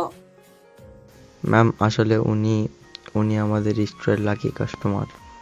ওনার কপালে তিল আছে না, আমাদের মালিক বলেছে যার কপালে তিল আছে তাকে দেখলেই যেন আমরা শ্রদ্ধা করি। নীলা এবার আরো অবাক হলো যখন ম্যানেজার ঘোষণা করলো, ম্যাডাম, আজ আমাদের স্টোরে বিড়াল দিবস। আমাদের মালিকের প্রিয় বিড়ালের আজ বিয়ে, তাই আজ দোকানে যা আছে সব ফ্রিতে নিতে পারবেন, কোনো টাকা লাগবে না। বিড়ালের বিয়ে? আর বিড়ালের বিয়েতে সব ফ্রি? জি ম্যাম, আমাদের মালিক খুব বড় বিড়াল প্রেমী। আপনি জলদি যা লাগে ব্যাগে ভরুন। নীলা খুশিতে পাগল হয়ে গেল। সে নীলকে বলল, নীল, জলদি বড় ট্রলি নিয়ে আসো, বিড়ালের বিয়ে বলে কথা। 5 লিটার সয়াবিন তেল নাও, 4 প্যাকেট দামি ডিটারজেন্ট নাও, আরে ওই পাশে কসমেটিক্সও আছে। নীলা শোরুমের অর্ধেকের বেশি জিনিস ট্রলিতে ভরল। যাওয়ার সময় ম্যানেজারকে বলল, মালিককে বলবেন বিড়ালটার যেন একটা সুন্দর বাচ্চা হয়, আমি দোয়া করব। আর হ্যাঁ, পরের বার বিড়ালের বাচ্চার জন্মদিনে আবার ফ্রি ঘোষণা করলে আমায় আগে জানাবেন। ম্যানেজার ঘামতে ঘামতে হাসি দিয়ে বললেন, অবশ্যই ম্যাডাম, অবশ্যই। নীল বাইরে এসে হাসতে হাসতে শেষ। নিজের পকেট থেকেই আজ কয়েক লাখ টাকার বিল দিতে হবে আড়ালে, অথচ কলমের এক খোঁচায় এমন কয়েক কোটি একসাথে দেওয়া তার কাছে কোনো ব্যাপার না। কিন্তু নীলার ওই হাসি মুখটা দেখে নীলের মনে হচ্ছিল দুনিয়ার সব টাকা বিলিয়ে দিলেও লস নেই। বাসায় ফেরার পথে নীলা খুশিতে নীলের হাত শক্ত করে ধরলো। জানো নীল, গরিব হলে কি হবে, আমাদের কপালটা কিন্তু রাজকীয়। চলো আজ ওই ফ্রিতে পাওয়া চা পাতা দিয়ে বড় এক মুখ চা বানাবো দুজন মিলে। নীল নীলার চোখের দিকে তাকালো। সেই চোখে কোনো কৃত্রিমতা নেই, শুধু এক অদ্ভুত মায়া। নীল মনে মনে ঠিক করলো এই সহজ সরল পাগলিটাকে সে কোনোদিন হারাবে না। পরদিন সকালে নীলার ঘুম ভাঙলো খুব ভোরে। ফ্রিতে পাওয়া দামি কসমেটিক্স আর সুগন্ধি সাবান মেখে সে আয়নার সামনে দাঁড়িয়ে ভাবলো, এই নীল ছেলেটা যদিও একটা সাধারণ দারোয়ান, কিন্তু ওর কপালটা জবরদস্ত। যে দোকানে যায় সেখানেই বিড়ালের বিয়ে না হয় ইঁদুরের জন্মদিন থাকে। নীলা ঠিক করলো আজ নীলকে স্পেশাল কিছু রান্না করে খাওয়াবে। সে সুপার শপ থেকে আনা দামি বাসমতি চাল আর ঘি দিয়ে বিরিয়ানি রান্না করার সিদ্ধান্ত নিল। কিন্তু মুশকিল হলো সে জীবনে কোনোদিন বিরিয়ানি রান্না করেনি। গ্রামে থাকতে মা রান্না করতো, আর চাচার বাড়িতে তো বাবুর্চিই ছিল। সে নীলকে ডেকে বলল, নীল ওহে নীল সাহেব, ওঠো, আজ তোমাকে এমন বিরিয়ানি খাওয়াবো যে তোমার বাড়ির মালিক নীল চৌধুরীও কোনোদিন চোখে দেখেনি। হাই তুলতে তুলতে বলল। বিরিয়ানি? কিন্তু তুমি কি রান্না জানো? নীলা আত্মবিশ্বাসের সাথে বলল, আরে বিরিয়ানি আবার কি, চাল আর মাংস একসাথে দিলেই তো হয়। তুমি বরং গিয়ে একটু ধনেপাতা নিয়ে আসো। নীল মনে মনে প্রমাদ গুনল। সে জানে নীলার রান্নার হাত কেমন। সে বাইরে যাওয়ার নাম করে আড়ালে গিয়ে আরিয়ানকে ফোন দিল। আরিয়ান, বাচ্চা ভাই, নীলা আজ বিরিয়ানি রান্না করছে। আমার মনে হয় আজই আমার শেষ দিন। ও রান্না খেলে আমি স্বর্গে চলে যাব ভাই। তুই জলদি কোনো বড় রেস্টুরেন্ট থেকে 2 প্যাকেট বিরিয়ানি পাঠিয়ে দে। বলবি যে স্টোরের ম্যানেজার পাঠিয়েছে বিড়ালের বিয়ের পরের দিনের গিফট হিসেবে। হা হা হা হা হা। নীল, তুই তো দেখি পুরাই পাগল হয়ে গেছিস। এসব হয় নাকি? মেয়েটাও বোকা, এসব বিশ্বাস করে। হা হা হা। আচ্ছা, পাঠাচ্ছি। এদিকে নীলা রান্নাঘরে গিয়ে মহা বিপদে পড়ল। ঘি ভেবে সে আসলে বড় এক কৌটা মধু ঢেলে দিয়েছে চালের ওপর। আর বিরিয়ানির মশলা না পেয়ে তাতে বেশি করে গরম মশলা আর গোলমরিচ দিয়ে দিয়েছে। পুরো রান্নাঘর ধোঁয়ায় অন্ধকার। নীল ঘরে ঢুকে দেখলো নীলা কাঁদতে কাঁদতে একাকার। নীল, দেখো তো চালগুলো কেন জানি আঠার মতো হয়ে যাচ্ছে। এই বিরিয়ানিকে কামড় দিয়ে খেতে হবে নাকি চুষে খেতে হবে? নীল পাতিলের দিকে তাকিয়ে দেখলো ওটা বিরিয়ানি নয়, ওটা একটা অজ্ঞাত বস্তুতে পরিণত হয়েছে, যার নাম কোনো বাবুর্চি দিতে পারবে না। ঠিক সেই সময় দরজায় টোকা পড়লো। আরিয়ানের পাঠানো লোক এসে হাজির। ম্যাডাম, কাল যে বিড়ালের বিয়ে দিছিল আজ সেই বিড়ালের বৌভাত, তাই ম্যানেজার সাহেব আপনাদের জন্য এই বিরিয়ানি পাঠিয়েছেন। নীলা মহা খুশি। দেখলে নীল, আমার কষ্ট দেখে বিড়ালটা নিচেই বিরিয়ানি পাঠিয়ে দিয়েছে। উফ, এই বিড়ালটা কত দয়ালু। আমার রান্না করা ওই হালুয়া বিরিয়ানিটা বরং ডাস্টবিনে ফেলে দেই। নীল হাঁপ ছেড়ে বাঁচলো। আর ভাবলো নীলা কি বোকা, বিড়ালের সব কাহিনী বিশ্বাস করে নিচ্ছে। আবার ভাবছে বিড়াল তার জন্য খাবার পাঠাচ্ছে, ওরও হয় নাকি। এরপর তারা দুজনে মিলে বারান্দায় বসে বিরিয়ানি খাচ্ছে। নীল হঠাৎ করেই নীলার দিকে তাকিয়ে রোমান্টিক হওয়ার চেষ্টা করলো। নীলা, এই যে আমরা এত কিছু ফ্রিতে পাচ্ছি, তোর মনে হয় না এই ভাগ্যটা আমাদের বিয়ের পর থেকে ফিরতে শুরু করেছে? নীলা বিরিয়ানি চিবোতে চিবোতে বলল। তা তো বটেই, তবে সাবধান নীল, বেশি লোভ করা ভালো না। তুমি তোমার দারোয়ানের চাকরিটা ঠিক মতো করো। আমি চাই না তুমি নীল চৌধুরীর মতো কোনো বড় লোকের দয়া নিয়ে বাঁচো। বড় লোকেরা খুব বদ হয়, জানো তো। নীল গলায় বিরিয়ানি আটকে কাঁদতে শুরু করলো। সে মনে মনে ভাবলো, বউ আমার, আমি যে সেই বড় লোকটা, সেটা যখন জানবে তখন কি আমাকে আস্ত রাখবে? হঠাৎ করে তাদের সেই ছোট্ট ঘরে এসে হাজির হলো রিতা। রিতা একটা সাধারণ সুতির শাড়ি পরে কাজের মেয়ের সাজে এসেছে। ওরে নীল, তোরা এখানে এই ভাঙা করে আছিস? তোদের বড় সাহেব তোকে খুঁজছে। নীলা রিতাকে দেখে জড়িয়ে ধরলো। আরে বোন, এসো এসো, তোমার ভাই তো খুব ভীতু, আমাকে এই কুড়ে ঘরে এনে রেখেছে। এবার নীলা রিতাকে রাগানোর জন্য ইচ্ছে করে নীলাকে আড়ালে নিয়ে গিয়ে নিচু স্বরে বলল, ভাবি, আপনার সাথে একটা জটিল কথা ছিল। আমার ভাইয়ের পকেটে কাল আমি একটা হীরের আংটি দেখেছি। ও কি চুরি চামারি শুরু করলো নাকি? নীল এসব কি? সত্যি করে বলো, তুমি কি চুরি করেছো? ওই স্টোর থেকে কি হীরের আংটি মেরে দিয়েছো? আমি রিক্সাওয়ালার মেয়ে হতে পারি, কিন্তু চোরের বউ হব না। নীল তো আকাশ থেকে পড়লো। সে রিতার দিকে তাকাতেই দেখলো রিতা জিভ বের করে হাসছে। সে বুঝলো বোন তাকে নিয়ে মজা করছে, আর এই মেয়ে যা স্পাই, বোন কি পাগল নাকি? আরে না না, ওটা হীরা না, ওটা আসলে কাচের। ওই যে কাল বিড়াল দিবসে না লাকি ড্রতে জিতেছিলাম। নীলা এবার বিশ্বাস করতে পারলো না। প্রতিদিন লাকি ড্র, প্রতিদিন গিফট? নীল, আমার সন্দেহ হচ্ছে। কাল চলো তো, আমাদের ওই অফিসে নিয়ে যাবেন। আমি দেখবো তোমার বড় সাহেব নীল চৌধুরীকে। আমার মনে হয় ওই লোকটা তোমাকে দিয়ে কোনো 2 নাম্বার কাজ করাচ্ছে, তার জন্য তুমি হীরের আংটি কিনতে পেরেছো। নীল রিতার দিকে সাহায্যের দৃষ্টিতে তাকালো। রিতা তখন ইশারায় বলল। ফেঁসে গেছিস ভাই। নীল রান্না করার পর রিতা সহ সবাই একসাথে খেলো। এরপর কিছুক্ষণ গল্প করে রিতা চলে গেল। রাতে আবার সেই বালিশের সীমানা। কিন্তু আজ নীল একটু সাহসী হলো। সে নীলার একটু কাছে ঘেঁষার চেষ্টা করলো। নীলা, শোনো না, এই ঘরটা ছোট ঠিকই, কিন্তু তুমি আসার পর এটা আমার কাছে জান্নাত মনে হচ্ছে। নীলা মুচকি হেসে নীলের দিকে তাকালো। সে আজ আর ঝাড়ুর ভয় দেখালো না, বরং নীলের চুলে হাত বুলিয়ে দিয়ে বলল। তুমি না খুব অদ্ভুত নীল, তোমার মধ্যে কোনো অহংকার নেই। এই যে আমরা গরিব, এটা নিয়ে তোমার কোনো আক্ষেপ নেই। এটা আমার সবচেয়ে ভালো লাগে। নীল নীলার হাতটা নিজের হাতের ভেতর নিয়ে বলল। যদি কোনোদিন জানো আমি যা বলেছি তার সবটা সত্যি নয়, তবে কি আমাকে ঘৃণা করবে? নীলা গম্ভীর হয়ে গেল। আমি মিথ্যুকদের সহ্য করতে পারি না নীল। তবে যদি ভালোবাসা সত্যি হয় তবে হয়তো সব মাফ করে দিব। কিন্তু এসব কি বলছো?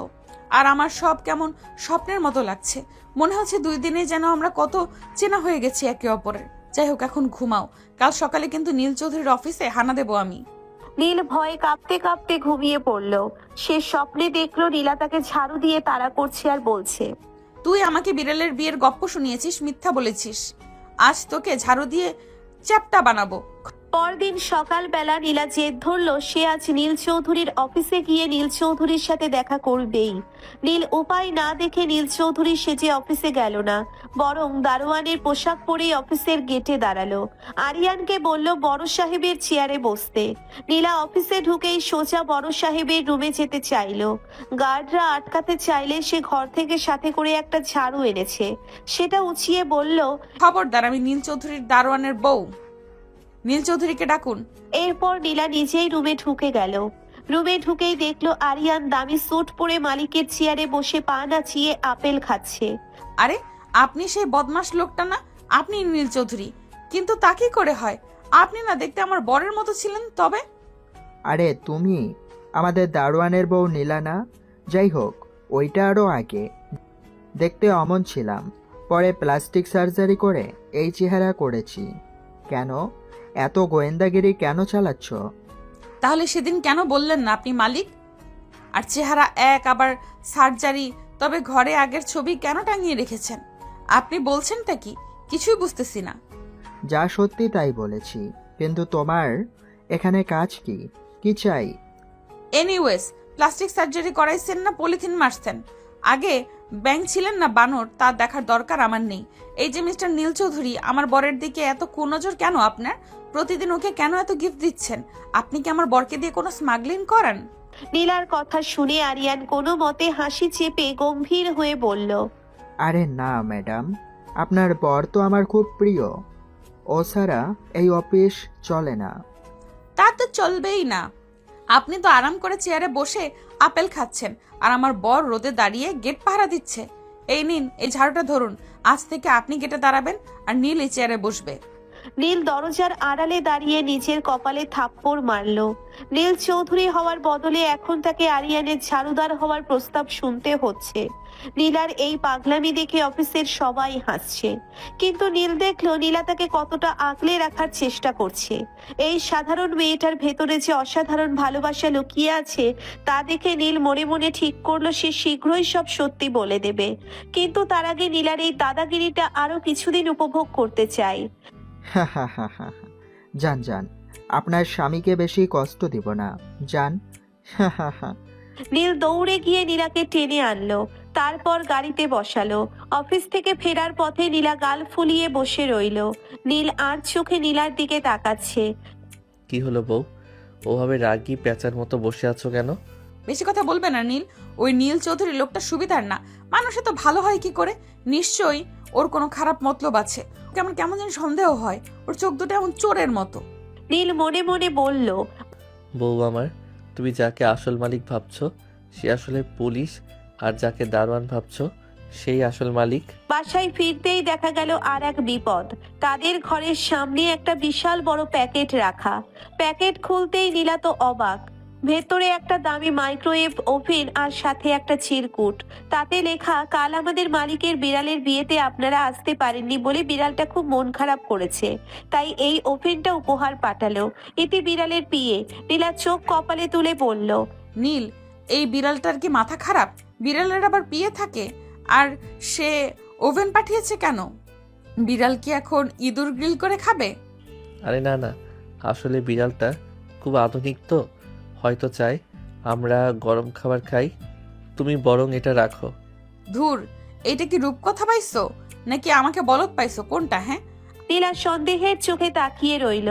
সে ঠিক করলো আজ রাতে সে নীলকে জেরা করবেই। এদিকে রাতের বেলা নীলা ওভেনে কিছু গরম করার চেষ্টা করতে গিয়ে উল্টে বিপত্তি বাঁধালো। সে প্লাস্টিকের বাটি সহ খাবার ঢুকিয়ে দিয়েছে। কিছুক্ষণ পর ঘর পোড়া গন্ধে ভরে গেল।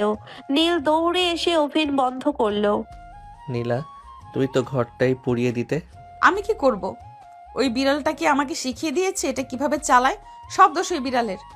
নীল হাসতে হাসতে নীলার কাছে গেল। নীলার নাকে একটু কালি লেগেছিল। নীল পরম মমতায় নিজের হাত দিয়ে সেই কালি মুছে দিতে লাগলো। মুহূর্তের মধ্যে ঘরটা নিস্তব্ধ হয়ে গেল। নীলা স্থির হয়ে নীলের চোখের দিকে তাকিয়ে রইল। নীল বুঝতে পারছে সে নীলার প্রেমে পড়েছে। নীলা, মাঝে মাঝে আমার খুব ভয় হয়। কিসের ভয়? যদি কোনোদিন তুমি জানো যে আমি যা বলেছি তার সবটা সত্যি নয়, সেদিন কি আমাকে এই ওভেনের ভেতর ঢুকিয়ে গ্রিল করবে? যদি তুমি আমাকে ভালোবেসে মিথ্যা বলো তবে মাফ করে দেব, কিন্তু যদি আমাকে ধোকা দাও তবে ওই ঝাড়ুটা দেখছোই তো। নীল আলতো করে নীলার হাত চেপে ধরে বলল, একটা চুমু। তোমাকে হারানো আমার সাধ্যের বাইরে নীলা। পরদিন সকালবেলা নীলা ঘর পরিষ্কার করছে। এমন সময় দরজায় করাঘাত হলো। দরজা খুলতেই নীলা দেখলো সেই শপিং স্টোরের ম্যানেজার দাঁড়িয়ে আছেন। ওনার হাতে এক বড় মাছের ছুরি। ম্যাডাম শুভ সকাল। কাল আমাদের মালিকের বিড়ালের বাসর রাত ছিল, সেই খুশিতে এই জ্যান্ত কাতল মাছটা মালিক পাঠিয়েছেন। নীলা এবার আর সহ্য করতে পারলো না। সে ম্যানেজারের কলার ধরে ভেতরে টেনে আনলো। বলুন তো, এই বিড়ালটাকে? বিড়ালের আবার বাসর রাত? আপনি কি আমাকে পাগল পেয়েছেন? আর আপনার ওই বিড়াল সব উপহার আমার বরকেই কেন পাঠায়? নীলার ধমক শুনে ম্যানেজার থরথর করে কাঁপছেন। নীল আড়াল থেকে হাত নেড়ে ইশারা করছে, বিপদ বিপদ। ম্যাম, আসলে বিড়ালটা না, বিড়ালটা হলো আমাদের মালিকের লাকি চার্জ। আর আপনার বর যখন দোকানে গিয়েছিল বিড়ালটা ওর উপর ঝাঁপিয়ে পড়েছিল, মনে আছে? তার মানে বিড়ালটা ওকে পছন্দ করেছে, তাই এই সব উপহার। নীলা ম্যানেজারকে ছেড়ে দিয়ে বলল, ঠিক আছে, মাছটা রাখুন। তবে কাল যদি বিড়ালটা তার বাচ্চার জন্য ফিডার পাঠায় তবে আমি সোজা আপনার মালিকের অফিসে গিয়ে কামড় দিয়ে আসবো। ম্যানেজার কোনো মতে যান বাঁচিয়ে পালালেন। নীল তখন হাসতে হাসতে মেঝেতে গড়াচ্ছে। বিকালে নীল আর নীলা নদীর পাড়ে হাঁটতে গেল।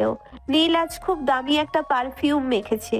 মূলত ভুল করেই নিজের ড্রয়ার থেকে নিয়ে এসেছে আর অভ্যেস মতো গায়ে মেখে ফেলেছে। নীল, আমার গায়ে এত দামি গন্ধ কেন? এটা তো সেই চৌধুরী সাহেবের কেবিনে যে গন্ধ ছিল তার মতো গন্ধ লাগছে। ও, ওটা আসলে ওই যে কাল ওভেনের প্যাকেটের সাথে একটা সেন্টের শিশি ফ্রি ছিল, ওইটাই মেখেছি। নীলা নীলের কাছে এসে দাঁড়ালো। নদীর বাতাস নীলের চুলগুলো উড়িয়ে নীলের মুখে ফেলছে। শোনো নীল, তোমার টাকা নেই তাতে আমার কিছু যায় আসে না, কিন্তু এই যে তুমি ছোট ছোট জিনিসে আমাকে খুশি রাখো, এটাই আমার বড় পাওয়া। একদিন আমাদের অনেক টাকা হবে, সেদিন আমরা নিজেরাই একটা স্টোর খুলবো আর সেখানে সত্যি সত্যি বিড়ালের বিয়ে দিব। নীল মুগ্ধ হয়ে নীলার দিকে তাকিয়ে থাকলো। সে ভাবলো এই মেয়েটার সরলতা আমার কোটি টাকার চেয়েও দামি। হঠাৎ নীলা দেখলো নদীর ঘাটে একটা দামি কালো গাড়ি দাঁড়িয়ে আছে, আর তার ভেতরে আরিয়ান মালিকের সাজে এক মেয়ের সাথে হাসাহাসি করছে। দেখো দেখো নীল, ওই যে তোমার বদমাস মালিক আরিয়ান, ও এখানে মেয়ে নিয়ে ঘুরছে আর তুমি রোদে কাজ করো। চলো ওর টায়ার পাংচার করে দিয়ে আসি। নীল নীলাকে নিয়ে পড়লো বিপাকে। সারাক্ষণ ওর মাথা গরম হয়ে থাকে। নীল কি করবে বুঝতে না পেরে ওর হাত চেপে ধরলো। না না নীলা, ওটা করো না, চাকরিটা সত্যিই চলে যাবে। মজা করছিলাম ভিতু বর আমার। চলো বাসায় যাই, ওই কাতল মাছটা আজ রান্না করতে হবে। নীল মনে মনে ভাবলো, এই লুকোচুরি খেলাটা যত বাড়ছে, নীলার প্রতি আমার টান তত তীব্র হচ্ছে। কিন্তু যখন সত্যিটা সামনে আসবে সেদিন কি হবে? ওরা বাসায় ফিরে আসে। নীলা মাছটা কেটে রান্না বসায়। নীল কাজের বাহানায় চুপি চুপি ওকে দেখতে থাকে। নীলা সেদিকে তাকিয়ে কথা বলছিল। নীল তাড়াতাড়ি টমেটোটা কেটে দাও, তরকারিতে দিতে হবে। হ্যাঁ, এই মেয়ের উসিলায় আর কি কি করতে হয় কে জানে। কি বললে? কই না, কিছু না তো, দিচ্ছি। নীল নীলাকে টমেটো কেটে এগিয়ে দেয়। নীলা রান্না করতে থাকে। রান্না প্রায় শেষ পর্যায়ে। নীলার চুলগুলো দক্ষিণা বাতাসে উড়ছিল, কপালে বেয়ে ঘাম পড়ছিল। নীলের ইচ্ছে হচ্ছিল সে দৌড়ে গিয়ে ওরা ঘামগুলো মুছে দেয়। সে মনে মনে হেসে দেয় নীলাকে তার এত ভালো লাগছে কেন। তার জন্যে কোটিপতি থেকে দারোয়ান বর হলো, আয়েশ আরামের জীবন ছিঁড়ে কুড়ে ঘরে বসবাস শুরু করলো, হেঁটে নতুবা রিক্সা করে চলাচল শুরু করলো, বাড়ির কাজও করছে। এত স্যাক্রিফাইস কেন করছে সে? তবে কি সে নীলাকে ভালোবেসে ফেলেছে? নীলকে হাঁ করে নীলার দিকে তাকিয়ে থাকতে দেখে নীলা তার কানের গোড়ায় চুলগুলো গুজতে গুজতে হেসে বলল, কি হয়েছে, অমন হা করে আছো কেন? দেখছি। কি দেখছো? তোমাকে দেখছি। তোমার অবাধ্য চুলগুলো যখন তোমার গালের কাছে এসে অযথা নাচানাচি করে, তোমাকে বিরক্ত করছে, আর তুমি আঙুল ছুঁয়ে তা আলতো করে গুজে দিচ্ছ, তখন ভাবছি তোমার ওই চুল কত সৌভাগ্যবান, তোমার গালের ছোঁয়া পেল, হাতের ছোঁয়া পেল। হাসছো কেন? আমি তো হাসার মতো কিছু বলিনি। তুমি রোমান্টিক কথাও বলতে পারো? আমি তো ভেবেছি তুমি একটা রোবট। শুধু রোমান্টিক কথা নয়, রোমান্সও করতে জানি, দেখবে? হয়েছে হয়েছে, ঢং করতে হবে না। তোমার বিশ্বাস হচ্ছে না তাই না? নীল বিভোর চোখে নীলার দিকে এগিয়ে আসতে থাকলো। নীলা হাঁ করে তাকায়। এর আবার কি হলো? এমন করে তাকাচ্ছ কেন? আর এইভাবে বা এগোচ্ছ কেন? দেখো দেখো, এগোবে না কিন্তু, হ্যাঁ একদম এগোবে না। ভয় পাচ্ছ কেন? তুমি তো বললে আমি রোমান্স জানি না, রোবট। তো এবারে দেখো রোমান্স জানি কিনা। আর আমি তো তোমার বিয়ে করা বরই, এত ভয়ের কি? এই না না, একদম না, একদম এগোবেন না। আমার কিন্তু আমার ভুল হয়ে গেছে, ভুল হয়ে গেছে।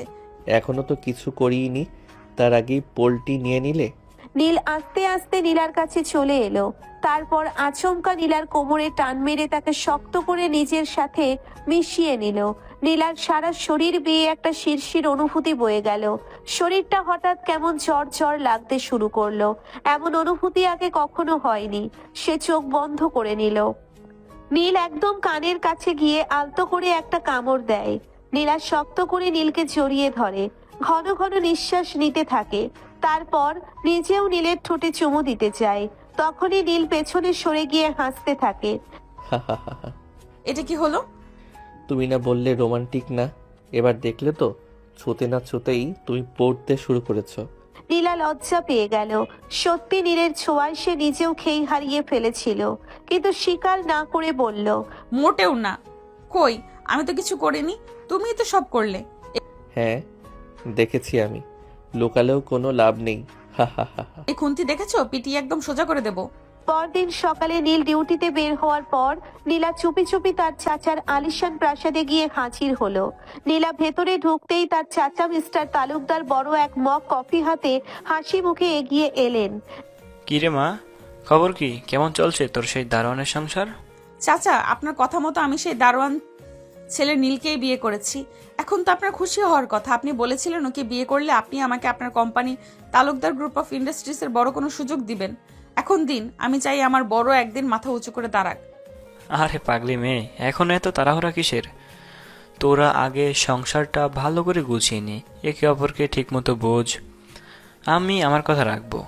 আগে নীলকে বুঝতে দাও অভাব কি জিনিস, তারপর না হয় সুযোগটা দেব। যা, এখন ঘরে যা। বর ফিরে এসে তোকে না পেলে আবার চিন্তা করবে। নীলা মন খারাপ করে বস্তির ঘরে ফিরে এলো। ঘরে ফিরে সে তার মাকে ফোন দিল। তার মা গ্রামে থাকেন। মায়ের সাথে কথা বলে নীলার মনটা একটু হালকা হলো। ঠিক তখনই নীল ঘরে ঢুকলো। নীলের পরনে এখনো সেই দারোয়ানের ইউনিফর্ম। কোথায় ছিলে নীলা? আমি সেই কখন থেকে তোমাকে খুঁজছি, পাইনি তো। এই তো, এখানেই ছিলাম। কেন? মিথ্যে বলো না নীলা, আমি গেটে উকি দিয়েছি, ঘর তালা বন্ধ ছিল। কোথায় গিয়েছিলে?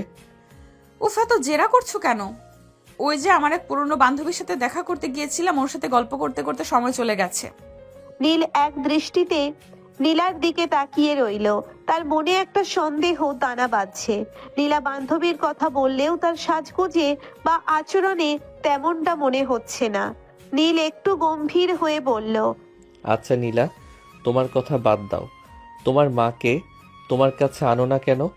আজ পর্যন্ত ওনাকে দেখলাম না তোমার খবর নিতে, বা তোমাকে ওনার কাছে যেতে দেখলাম না। বিয়ে হলো কতদিন, উনি কি একবারও আসতে পারতেন না? আরে বললাম না, মা গ্রামে থাকে, ওনার শরীরটা খুব একটা ভালো না, তাই আসতে পারেন না। আর আমার তো রোজই মায়ের সাথে কথা হয়, এই তো একটু আগেই কথা বলছিলাম। তুমি এইসব নিয়ে বেশি ভেবো না তো। ফ্রিতে পাওয়া ওই বিড়ালের বিরিয়ানি আছে, খেয়ে নাও গে। নীল আর কথা বাড়ায় না, কিন্তু তার মনের খটকা কাটলো না। সে যখন বাথরুমে যাওয়ার প্রস্তুতি নিচ্ছিল, ঠিক তখনই তার ফোনে আরিয়ানের কল এলো। ফোনটা লাউড স্পিকারে ছিল না, কিন্তু ঘর ছোট হওয়ায় নীলার কানে কথাগুলো চলে আসছিল। বস, সর্বনাশ হয়েছে। আপনার অফিসের জন্য একটা জরুরি ইন্টারন্যাশনাল মিটিং এখন শুরু হবে। দুবাইয়ের বড় ক্লায়েন্টেরা অলরেডি ভিডিও কলে ওয়েট করছে। আপনি না গেলে কয়েকশো কোটি টাকার ডিল হাতছাড়া হয়ে যাবে। জলদি আসুন। নীল বিপাকে পড়ে গেল। একদিকে কয়েকশো কোটি টাকার ডিল, অন্যদিকে নীলার সামনে দাঁড়িয়ে। নীল ফোন কানে নিয়ে আচ্ছা আচ্ছি বলে কেটে দিল, কিন্তু বের হবে কিভাবে? নীলা তো তাকে যেতে দেবে না। এই, কে কল দিল? কিসের মিটিং? আর ও তোমাকে বস বলে ডাকলো কেন? আরে না নীলা, ওটা অফিসের ওই যে বড় সাহেবের সেক্রেটারি, সে মজা করে আমাকে বস বলে। আসলে হয়েছে কি, ওই যে মালিকের অফিসের এসিটা নষ্ট হয়ে গেছে, আমাকে যেতে হবে ওটা পাহারা দিতে, যাতে মেকানিকরা কিছু চুরি করতে না পারে। আজ রাতে ওখানেই আমার ডিউটি পড়েছে। এসি পাহারা দিতে তোমাকে যেতে হবে কেন? অন্য কেউ নেই? রাতের বেলা কেন? আরে বুঝতেই তো পারছো, বড়লোক মানুষের ঘর, দামি দামি জিনিস আছে, আমাকে বিশ্বাস করে বলেই তো ডাকে। আমি গেলাম, তুমি দরজা বন্ধ করে শুয়ে পড়ো। নীল প্রায় দৌড়ে ঘর থেকে বের হয়ে গেল, কিন্তু নীলা জানালার গ্রিল ধরে তাকিয়ে রইল। সে দেখলো নীল গেট দিয়ে বের হয়ে কোনো রিকশায় নয়, বরং একটা কালো কাঁচওয়ালা দামি গাড়ি তার সামনে এসে থামলো। আর নীল তাতে চট করে উঠে পড়লো। দারোয়ানের ডিউটি দিতে কি লোকের দামি প্রাইভেট কারে যায়? আর গাড়ির চালক তো দেখতে সেই লোকটার মতো যে সেদিন নীল চৌধুরী সেজে বসেছিল। ব্যাপার কি? নীলকে আমাকে সত্যি কিছু লুকাচ্ছে? কাল সকালে আবার ওই অফিসে যেতেই হবে। নীল তো দামি গাড়িতে চড়ে অফিসে ভোর দৌড় দিল, কিন্তু নীলাও কম কিসের। সে নিজের ওড়নাটা কোমরে শক্ত করে বেঁধে এক রিক্সাওয়ালাকে বলল, চাচা, ওই কালো গাড়িটার পিছু করেন। যদি ধরতে পারেন তবে ভাড়ার সাথে ফ্রিতে পাওয়া এক প্যাকেট বিরিয়ানি দিব। রিক্সাওয়ালা বিরিয়ানির লোভে প্যাডেল মারলো তুফানের গতিতে। নীল অফিসে পৌঁছে দ্রুত স্যুটে পরিবর্তন করে মিটিংয়ে বসেছে। ঠিক তখনই নীলা অফিসের গেটে হাজির। নীল সিসিটিভিতে নীলাকে দেখে আতঙ্কে চেয়ার থেকে পড়ে যাওয়ার উপক্রম হলো। সে দ্রুত আরিয়ানকে ইশারা করলো। আরিয়ান এবার এক নতুন নাটক সাজালো। নীলা ভেতরে ঢুকতেই দেখলো আরিয়ান মালিকের সাজে একটা ঝাড়ু হাতে নিয়ে দাঁড়িয়ে আছে, আর নীল দারোয়ানের সাজে একটা দামি সোফায় বসে পা নাচিয়ে আপেল খাচ্ছে। এ কি নীল, তুমি বড় সাহেবের চেয়ারে বসে আপেল খাচ্ছ? আর বড় সাহেব ঝাড়ু দিচ্ছেন কেন? আরে নীলা, তুমি বোঝো না কেন? আজ অফিসে অদল বদল দিবস পালন করা হচ্ছে। মালিক আজকে চাকর হয়েছে, আর আমি আজকে মালিক। বড় সাহেব মানত করেছিলেন যে বিড়ালের বিয়ে ঠিকঠাক হলে তিনি একদিন অফিসের মেঝে ঝাড়ু দেবেন। হ্যাঁ ম্যাডাম, আমি আজ খুব পাপ বোধ করছি। নীল সাহেব আজ আমার মালিক, উনি যা বলবেন আজ তাই হবে। তাই নাকি? তাহলে নীল সাহেব আপনার গাড়িটা কোথায়? আমি তো দেখলাম আপনি রাজকীয় গাড়িতে চড়ে আসলেন। ও, ওই গাড়ি? ওটা তো আসলে একটা ভাড়া করা গাড়ি। বড় সাহেব ঝাড়ু দেবেন বলে আমাকে দিয়ে পাঠিয়েছেন, যাতে আমার রাজকীয় ফিল হয়। বিশ্বাস না হলে বড় সাহেবকে জিজ্ঞেস করো। জি ম্যাডাম, একদম ঠিক। গাড়িটা আমি পাঠিয়েছিলাম। এখন দয়া করে আমাকে ঝাড়ু দিতে দিন, না হলে বিড়ালটা অভিশাপ দিবে। নীলা মাথা চুলকাতে চুলকাতে বেরিয়ে গেল। তার মাথায় কিছুতেই ঢুকছে না যে একটা বিড়ালকে কেন্দ্র করে একটা অফিস কিভাবে এভাবে পাগল হয়ে যেতে পারে। রাতে বাসায় ফেরার পর নীলা গাল ফুলিয়ে বসে আছে। নীল ঘরে ঢুকতেই দেখলো রান্না বান্না কিছুই হয়নি। তোমার আর ওই অফিসের পাগলামি আমার আর ভালো লাগছে না নীল। তোমরা কি আমাকে সত্যি বোকা ভাবো? ওই বিড়ালের গোষ্ঠীর এত নিয়ম কেন? আরে রাগ করো কেন পাগলি? দেখো আজ তোমার জন্য কি এনেছি। আবার কি? ইঁদুরের জন্মদিনের কেক? না, এই দেখো, নীল অপরাজিতা ফুল। আজ সারাদিন খুব টেনশনে ছিলাম যে আমার বউটা বুঝি রেগে আছে। শোনো নীলা, দুনিয়াটা গোলকধাঁধার মতো, কিন্তু এই গোলকধাঁধায় তুমি আমার সবচেয়ে ধ্রুব সত্য। তোমার এই রাগী মুখটা না দেখলে আমার রাতের ঘুম আসে না। নীলের কথাগুলো শুনে নীলার রাগ পানি হয়ে গেল। নীলার হাত ধরে টেনে বাড়ির সামনে ছোট্ট ঘাস ভরা উঠানে নিয়ে গেল।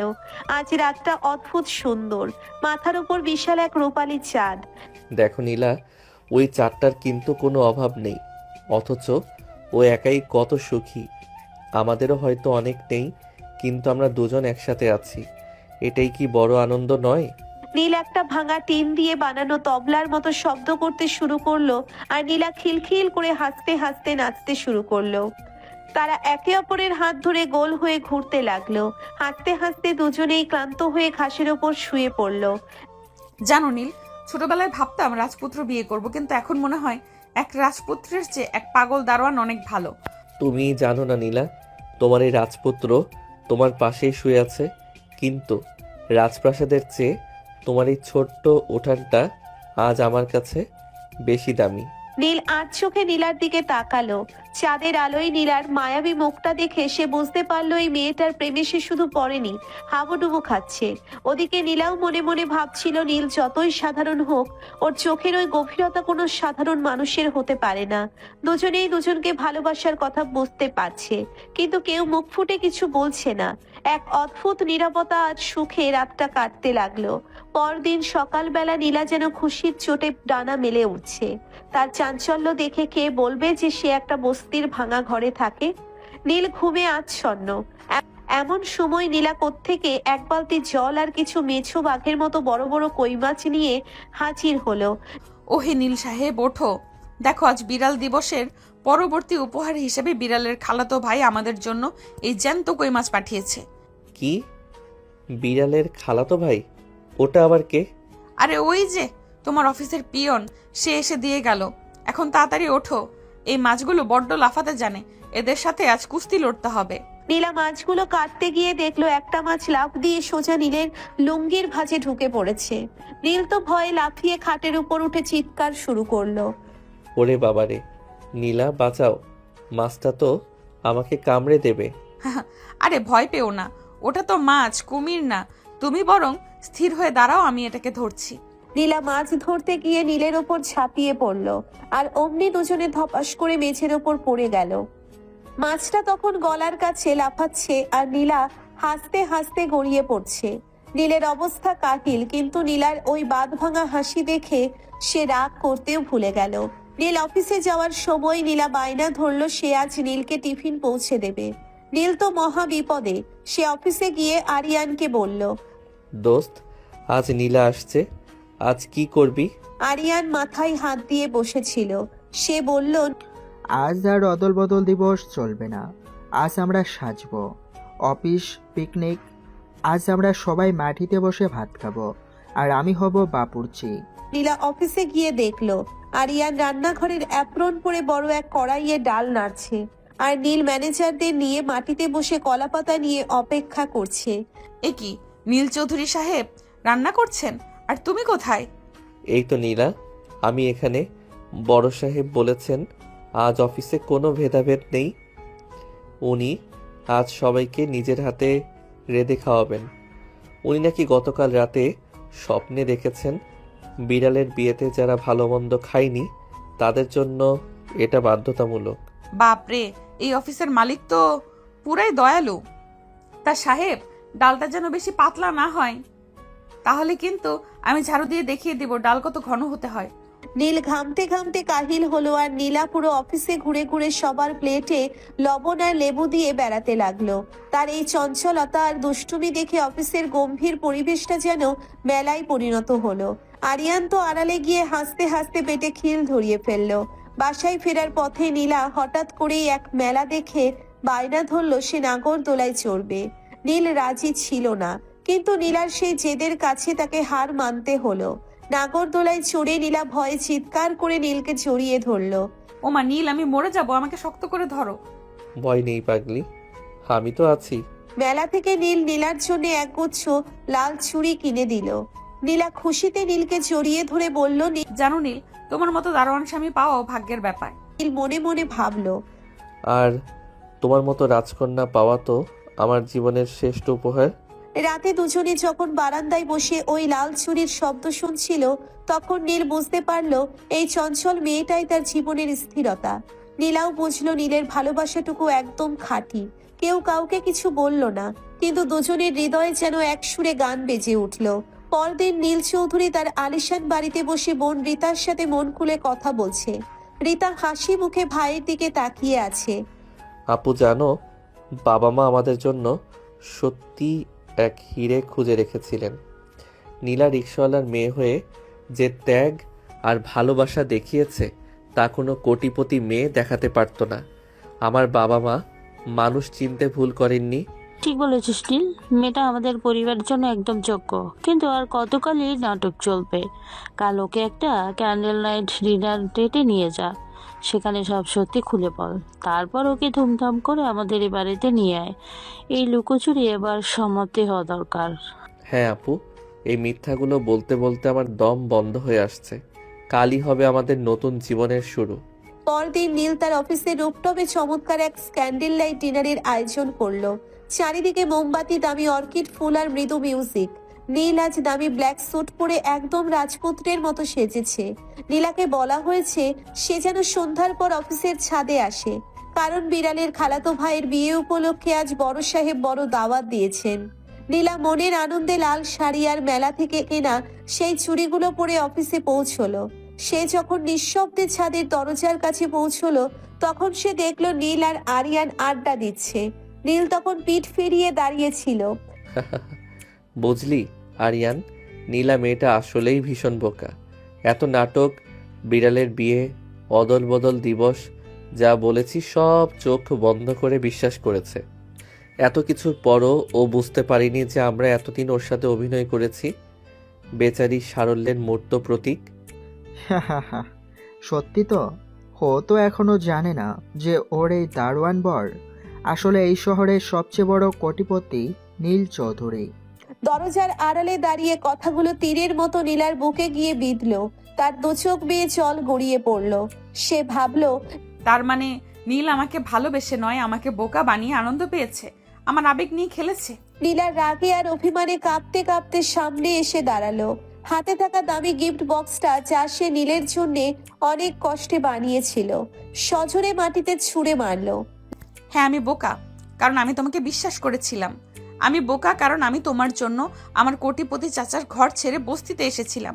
নীলা, তুমি এখানে শোনো, আমার কথা শোনো। কি শুনবো? তোমার নতুন কোনো নাটকের গল্প? তুমি নীল চৌধুরী হও বা নীল আকাশ, তাতে আমার কিছু যায় আসে না, কিন্তু তুমি আমার ভালোবাসার সাথে বেইমানি করেছো। তুমি আমাকে নিয়ে হাসাহাসি করেছো। ছি নীল, আমি ঘৃণা করি তোমাকে। নীল কিছু বলতে যাওয়ার আগেই নীলা ঝড়ের বেগে সেখান থেকে বেরিয়ে গেল। নীল চিৎকার করে ওর পিছু নিল, কিন্তু লিফটে নীলা ততক্ষণে নেমে গেছে। নীল পাগলের মতো রিক্সা নিয়ে তাদের সেই বস্তির ঘরের দিকে ছুটলো। তার মনে শুধু এক ভয়, নীলা যদি কোনো ভুল কিছু করে বসে। সে যখন সেই ছোট্ট ঘরের সামনে পৌঁছলো দেখলো দরজা খোলা। ঘরের ভেতর সব এলোমেলো, সেই কোলবালিশের বর্ডার লাইনটা ছিঁড়ে পড়ে আছে মেঝেতে। নীলা, নীলা কোথায় তুমি? আমি মজা করছিলাম না, আমি সব সত্যি বলতে চেয়েছিলাম। কিন্তু সেই ঘরে কোনো সাড়া নেই। আলমারি থেকে নীলার 2-3টে সাধারণ শাড়ি উধাও। নীল পাগলের মতো আশেপাশে খুঁজলো, কিন্তু নীলা যেন কর্পূরের মতো বাতাসে মিলিয়ে গেছে। না সে তার চাচার বাড়িতে গেছে, না সে তার মায়ের কাছে গেছে। নীল রাস্তার মাঝখানে হাঁটু গেড়ে বসে পড়ল। যে নীল চৌধুরী পুরো শহর শাসন করে, সে আজ এক সাধারণ মেয়ের জন্য ডুকরে কেঁদে উঠল। সে বুঝতেই পারল না এই লুকোচুরি জীবনের সমাপ্তি করতে গিয়ে সে তার জীবনের সবচেয়ে বড় সত্যটাকে হারিয়ে ফেলেছে। চোখে জল আর মনে পাহাড় সমান অভিমান নিয়ে নীলা সোজা গিয়ে হাজির হলো তার চাচার প্রাসাদে। তার চাচা মিস্টার তালুকদার ড্রয়িং রুমে বসে নিউজ পেপার পড়ছিলেন। নীলাকে আলুথালু বেশে কাঁদতে দেখে তিনি বিচলিত হয়ে উঠলেন। চাচা, আপনি আমায় একই নরকে ঠেলে দিয়েছিলেন। আপনার ওই গুণধর দারোয়ান নীল আসলে একজন জালিয়াত। সে বড়লোকের ছেলে হয়ে আমার সাথে গরিব সেজে নাটক করেছে, আমাকে নিয়ে হাসাহাসি করেছে। বস মা, শান্ত হ। নীল কোনো জালিয়াত নয়। নীল আমার সবচেয়ে কাছের বন্ধুর ছেলে। আমরা 2 বন্ধু মিলে তোদের ছোটবেলাতেই একে অপরের সাথে কথা দিয়ে রেখেছিলাম। আপনি জানতেন? কিন্তু তোদের কাউকেই একে অপরের পরিচয় দেইনি। আমি চেয়েছিলাম নীল যেন এমন এক জীবনসঙ্গী পায় যে তার টাকা দেখে নয়, তার মন দেখে ভালোবাসবে। আর তুইও নীলকে এক দারোয়ান জেনেই ভালোবেসেছিস। অভাবের সংসারে আলু ভর্তা খাইয়ে ওর সাথে হেসে খেলে কাটিয়েছিস। এটাই ছিল তোর আসল পরীক্ষা। আজ থেকে তুই আর সামান্য রিক্সাওয়ালার মেয়ে নস। তুই আমার এই বিশাল তালুকদার গ্রুপ অফ ইন্ডাস্ট্রিজ এর বর্তমান এমডি, ম্যানেজিং ডিরেক্টর। তার মানে নীল কোটিপতি হয়ে ওই ভাঙা ঘরে মশার কামড় খেয়েছে শুধু আমার জন্য? সে ওভেন থেকে শুরু করে বিড়ালের বিয়ে সব পাগল করার নাটক করেছে শুধু আমার মন জয় করতে? একদম ভাই, সেও নিজের পরিচয় লুকিয়েছে, তুইও লুকিয়েছিস। সেও তোকে সত্যি ভালোবাসে মা। আর তোর মায়ের কথা চিন্তা করিস না, তাকে আমি সসম্মানে শহরে নিয়ে আসছি। এখন তুই যা, তোর বরটাকে আর কাঁদাস না। তুই এবার তোর আসল পরিচয় নিয়ে ওর সামনে দাঁড়া। ওদিকে নীল তখন সেই বস্তির অন্ধকার ঘরে বসে নীলার একটা পুরনো ছুরি হাতে নিয়ে ডুকরে কাঁদছে। ঠিক তখনই ঘরের দরজায় একটা দামি সুগন্ধি আর লাল শাড়ির খসখস শব্দ হলো। নীল মুখ তুলেই দেখলো নীলা দাঁড়িয়ে আছে, কিন্তু এ এক অন্য নীলা। তার গলায় দামি হীরের হার, চোখে আত্মবিশ্বাস আর ঠোঁটে মায়াবী হাসি। নীলা, তুমি ফিরে এসেছো। আর এই রাজকীয় সাজ, তার মানে তুমি আমাকে ক্ষমা করে দিলে? ক্ষমা করার আগে একটা শর্ত আছে মিস্টার নীল চৌধুরী। আমার সাথে আপনার কোম্পানির এক বড় বিশাল মার্জার ডিল সই করতে হবে, কারণ আমিও যে তালুকদার গ্রুপের উত্তরাধিকারী নীলা তালুকদার। কি? তুমিও কোটিপতি? তার মানে আমি এতকাল এক হীরের টুকরোকে রিক্সাওয়ালার মেয়ে ভেবে নাটক করছিলাম। হ্যাঁ নীল, আমরা দুজনেই একে অপরকে বোকা বানাতে চেয়েছিলাম, কিন্তু দিন শেষে আমরা নিজেরাই ভালোবাসার কাছে ধরা পড়ে গেলাম। নীল আর এক মুহূর্ত দেরি করলো না। সে দুহাতে নীলাকে জড়িয়ে ধরলো। এই আলিঙ্গনে যেন সব ক্লান্তি আর লুকোচুরির অবসান হলো। নীলা পরম নিশ্চিন্তে নীলের বুকের ওপর মাথা রাখলো। জানো নীলা, যখন তুমি বস্তির ওই নোংরা ঘরটা হাসি মুখে পরিষ্কার করছিলে, তখনই আমি তোমাকে আমার মনের রানী বানিয়ে ফেলেছিলাম। টাকা পয়সা তো আমার আগে থেকেই ছিল, কিন্তু তোমার মতো একটা পাগল মেয়ে ছিল না বলে আমার জীবনটা ছিল মরুভূমি। আর আমি যখন দেখলাম আমার দারোয়ান বরটা বিড়ালের বিয়ের গালগপ্প শুনিয়েছে, আমাকে হাসানোর চেষ্টা করছে, তখনই আমি বুঝেছিলাম তুমি ছাড়া আমার পৃথিবীতে আর কেউ নেই। ধোকাটা ছিল পরিচয়ের, কিন্তু ভালোবাসা ছিল একদম খাঁটি।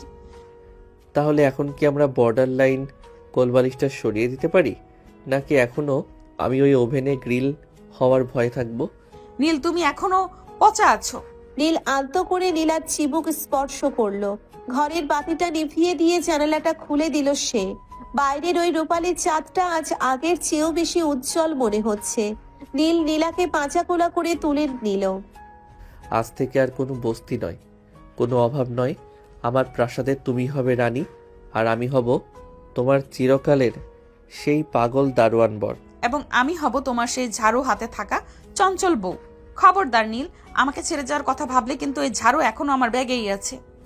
মাপ চাই বস, আজ থেকে আমি শুধুই তোমার, চাঁদের আলোয় ভেসে গেল ঘরটা, দুই হৃদয় এক হয়ে গেল এক অনবদ্য প্রেমের বন্ধনে।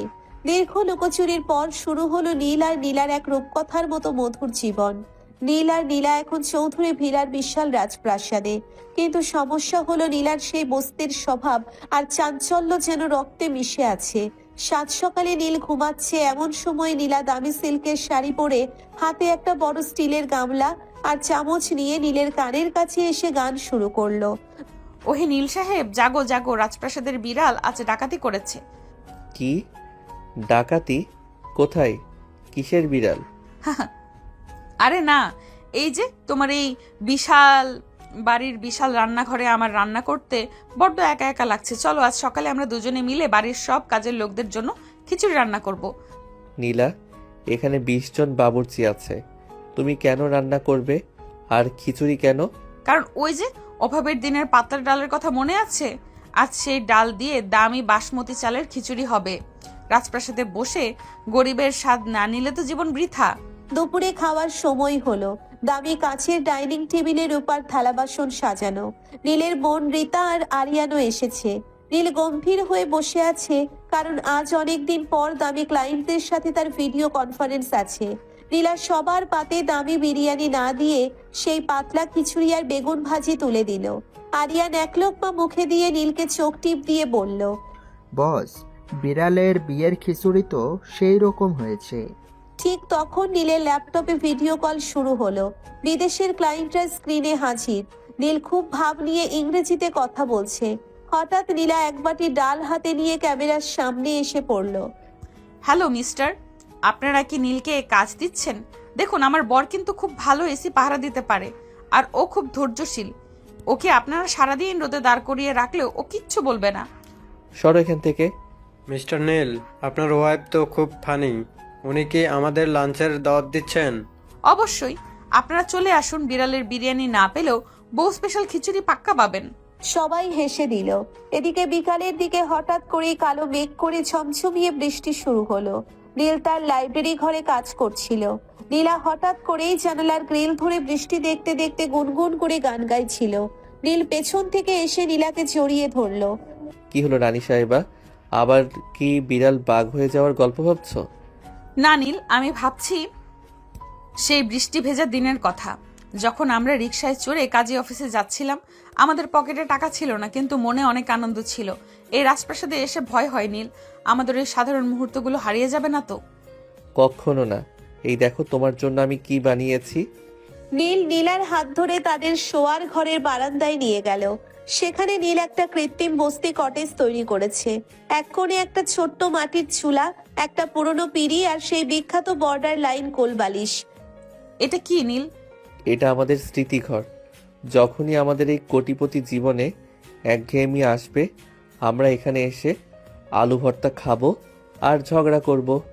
আমি হব তোমার সেই ভীতু দারোয়ান, আর তুমি হবে আমার সেই ঝাড়ুওয়ালি ডন। তুমি সত্যিই পাগল নীল, এত ভালোবাসলে আমি তো তোমায় ঝাড়ু দিতেই ভুলে যাব। তাই নাকি? তাহলে এসো, বৃষ্টির এই দিনে আজ বিড়ালের বিয়ের ২য় বার্ষিকী পালন করি। নীল নীলাকে কোলে তুলে নিয়ে বৃষ্টির ঝাপটার মাঝে বারান্দায় দাঁড়িয়ে থাকলো। তাদের অট্টহাসি আর ভালোবাসার গল্পটা চৌধুরী ভিলার দেওয়ালে দেওয়ালে প্রতিধ্বনিত হতে লাগলো। এখন তারা শুধু কোটিপতি নয়, তারা পৃথিবীর সবচেয়ে সুখী দম্পতি, যারা জানে যে ভালোবাসা থাকলে এক চিলতে কুঁড়ে ঘরও তাজমহল হয়ে উঠতে পারে। দিন তিনেক পরের কথা, নীলা এখন শুধু চৌধুরী বাড়ির বউ নয়, সে তালুকদার গ্রুপের এমডি হিসেবে অফিস সামলাচ্ছে। তবে নীল আর নীলা মিলে অফিসে এক নতুন নিয়ম করেছে। সপ্তাহে একদিন অফিসের সবাই সাধারণ পোশাক পরবে এবং একসাথে বসে দুপুরের খাবার খাবে। তারা চায় না তাদের এই ঐশ্বর্য মানুষের প্রতি মানুষের মায়া কমিয়ে দিক। সেদিন সকালে নীল দেখলো নীলা ড্রয়িং রুমে বসে খুব মনোযোগ দিয়ে দামি একটা সিল্কের শাড়িতে সূচিকর্ম করছে। নীল আড়ালে দাঁড়িয়ে দেখছিল। নীলা বিড়বিড় করে কি যেন বলছে। এই ফুলটা এখানে দিলে যা লাগবে না, এদিকে নীল কি পছন্দ করবে এটা?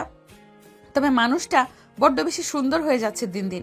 আবার যদি কোনো বিড়াল এসে ওকে পছন্দ করে ফেলে, তবে তো বিপদ।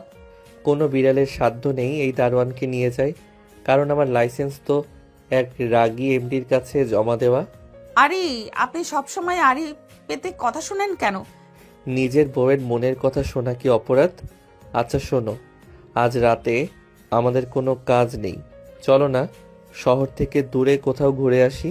নীল নীলাকে নিয়ে গেল তাদেরই এক বাগান বাড়িতে, যা শহরের কোলাহল থেকে অনেক দূরে।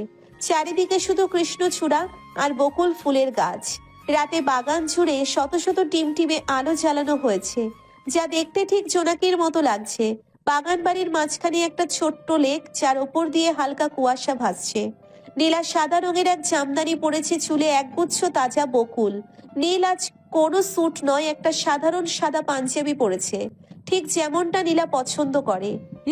নীল কত সুন্দর জায়গা, মনে হচ্ছে আমরা কোনো রূপকথার পাতায় ঢুকে পড়েছি। রূপকথা তো তুমিই লিখেছ নীলা, আমি তো শুধু রঙিন কালি ছিলাম। নীল একটা পুরনো গ্রামোফোন চালিয়ে দিল, মৃদু মিউজিক বাজছে। নীল নীলার সামনে হাঁটু গেড়ে বসে তার হাত দুটো নিজের হাতের মুঠোয় নিল। নীলা, আমি যখন তোমাকে প্রথম দেখেছিলাম সেই দারোয়ানের পোশাকে, তখন ভেবেছিলাম এটা হয়তো নিছক একটা দায়িত্ব, কিন্তু তুমি যখন আমার সেই ভাঙা ঘরে প্রদীপ জ্বালিয়ে দিলে, তখন বুঝলাম জীবন মানে দামি গাড়ি বা ব্যাংক ব্যালেন্স নয়। জীবন মানে দিন শেষে এমন একজনকে পাওয়া যার কাঁধে মাথা রেখে সব ক্লান্তি ভুলে যাওয়া যায়। আই লাভ ইউ নীলা। আমিও তোমাকে খুব ভালোবাসি নীল। তুমি আমাকে শুধু একটা পরিচয় দাওনি, তুমি আমাকে বিশ্বাস করতে শিখিয়েছো। তুমি আমার সেই অন্ধকার দিনগুলোর একমাত্র আলো। বাতাসটা হঠাৎ একটু শীতল হয়ে এলো। নীল নীলার খুব কাছে সরে গেল। বাগান বাড়ির নীরবতায় শুধু তাদের হৃদস্পন্দন শোনা যাচ্ছিল। নীল পরম মমতায় নীলার কপালে একটা দীর্ঘ চুমু আঁকলো। নীলা আবেশে চোখ বন্ধ করে নিল। নীল নীলার চিবুকটা আলতো করে উঁচিয়ে ধরলো। চাঁদের আলো নীলার ঠোঁটে এসে পড়ছে। নীল ফিসফিস করে বলল, আজ আর কোনো বর্ডার লাইন নেই নীলা, আজ শুধু তুমি আর আমি। নীলা নীলের বুকে মুখ লুকিয়ে জড়িয়ে ধরলো। নীল তাকে দুহাতে চাপটে ধরে নিজের আরো কাছাকাছি টেনে নিল। বাগানের বকুল ফুলের গন্ধ আর তাদের ভালোবাসার উষ্ণতা যেন মিলেমিশে একাকার হয়ে গেল। তারা বুঝতে পারলো এই যে মুহূর্তটা, এটাই পৃথিবীর শ্রেষ্ঠ সম্পদ। দূর থেকে ভেসে আসছে নদীর কলতান, আকাশে পূর্ণিমার চাঁদ সাক্ষী হয়ে রইল। এক ছদ্মবেশী কোটিপতি আর এক চঞ্চল রাজকন্যার এই অমর প্রেম কাহিনীর তাদের এই যাত্রা শুধু অর্থের মোহে নয়, বরং নিখাত বিশ্বাসের উপর দাঁড়িয়ে এক নতুন রূপকথা রচনা করলো।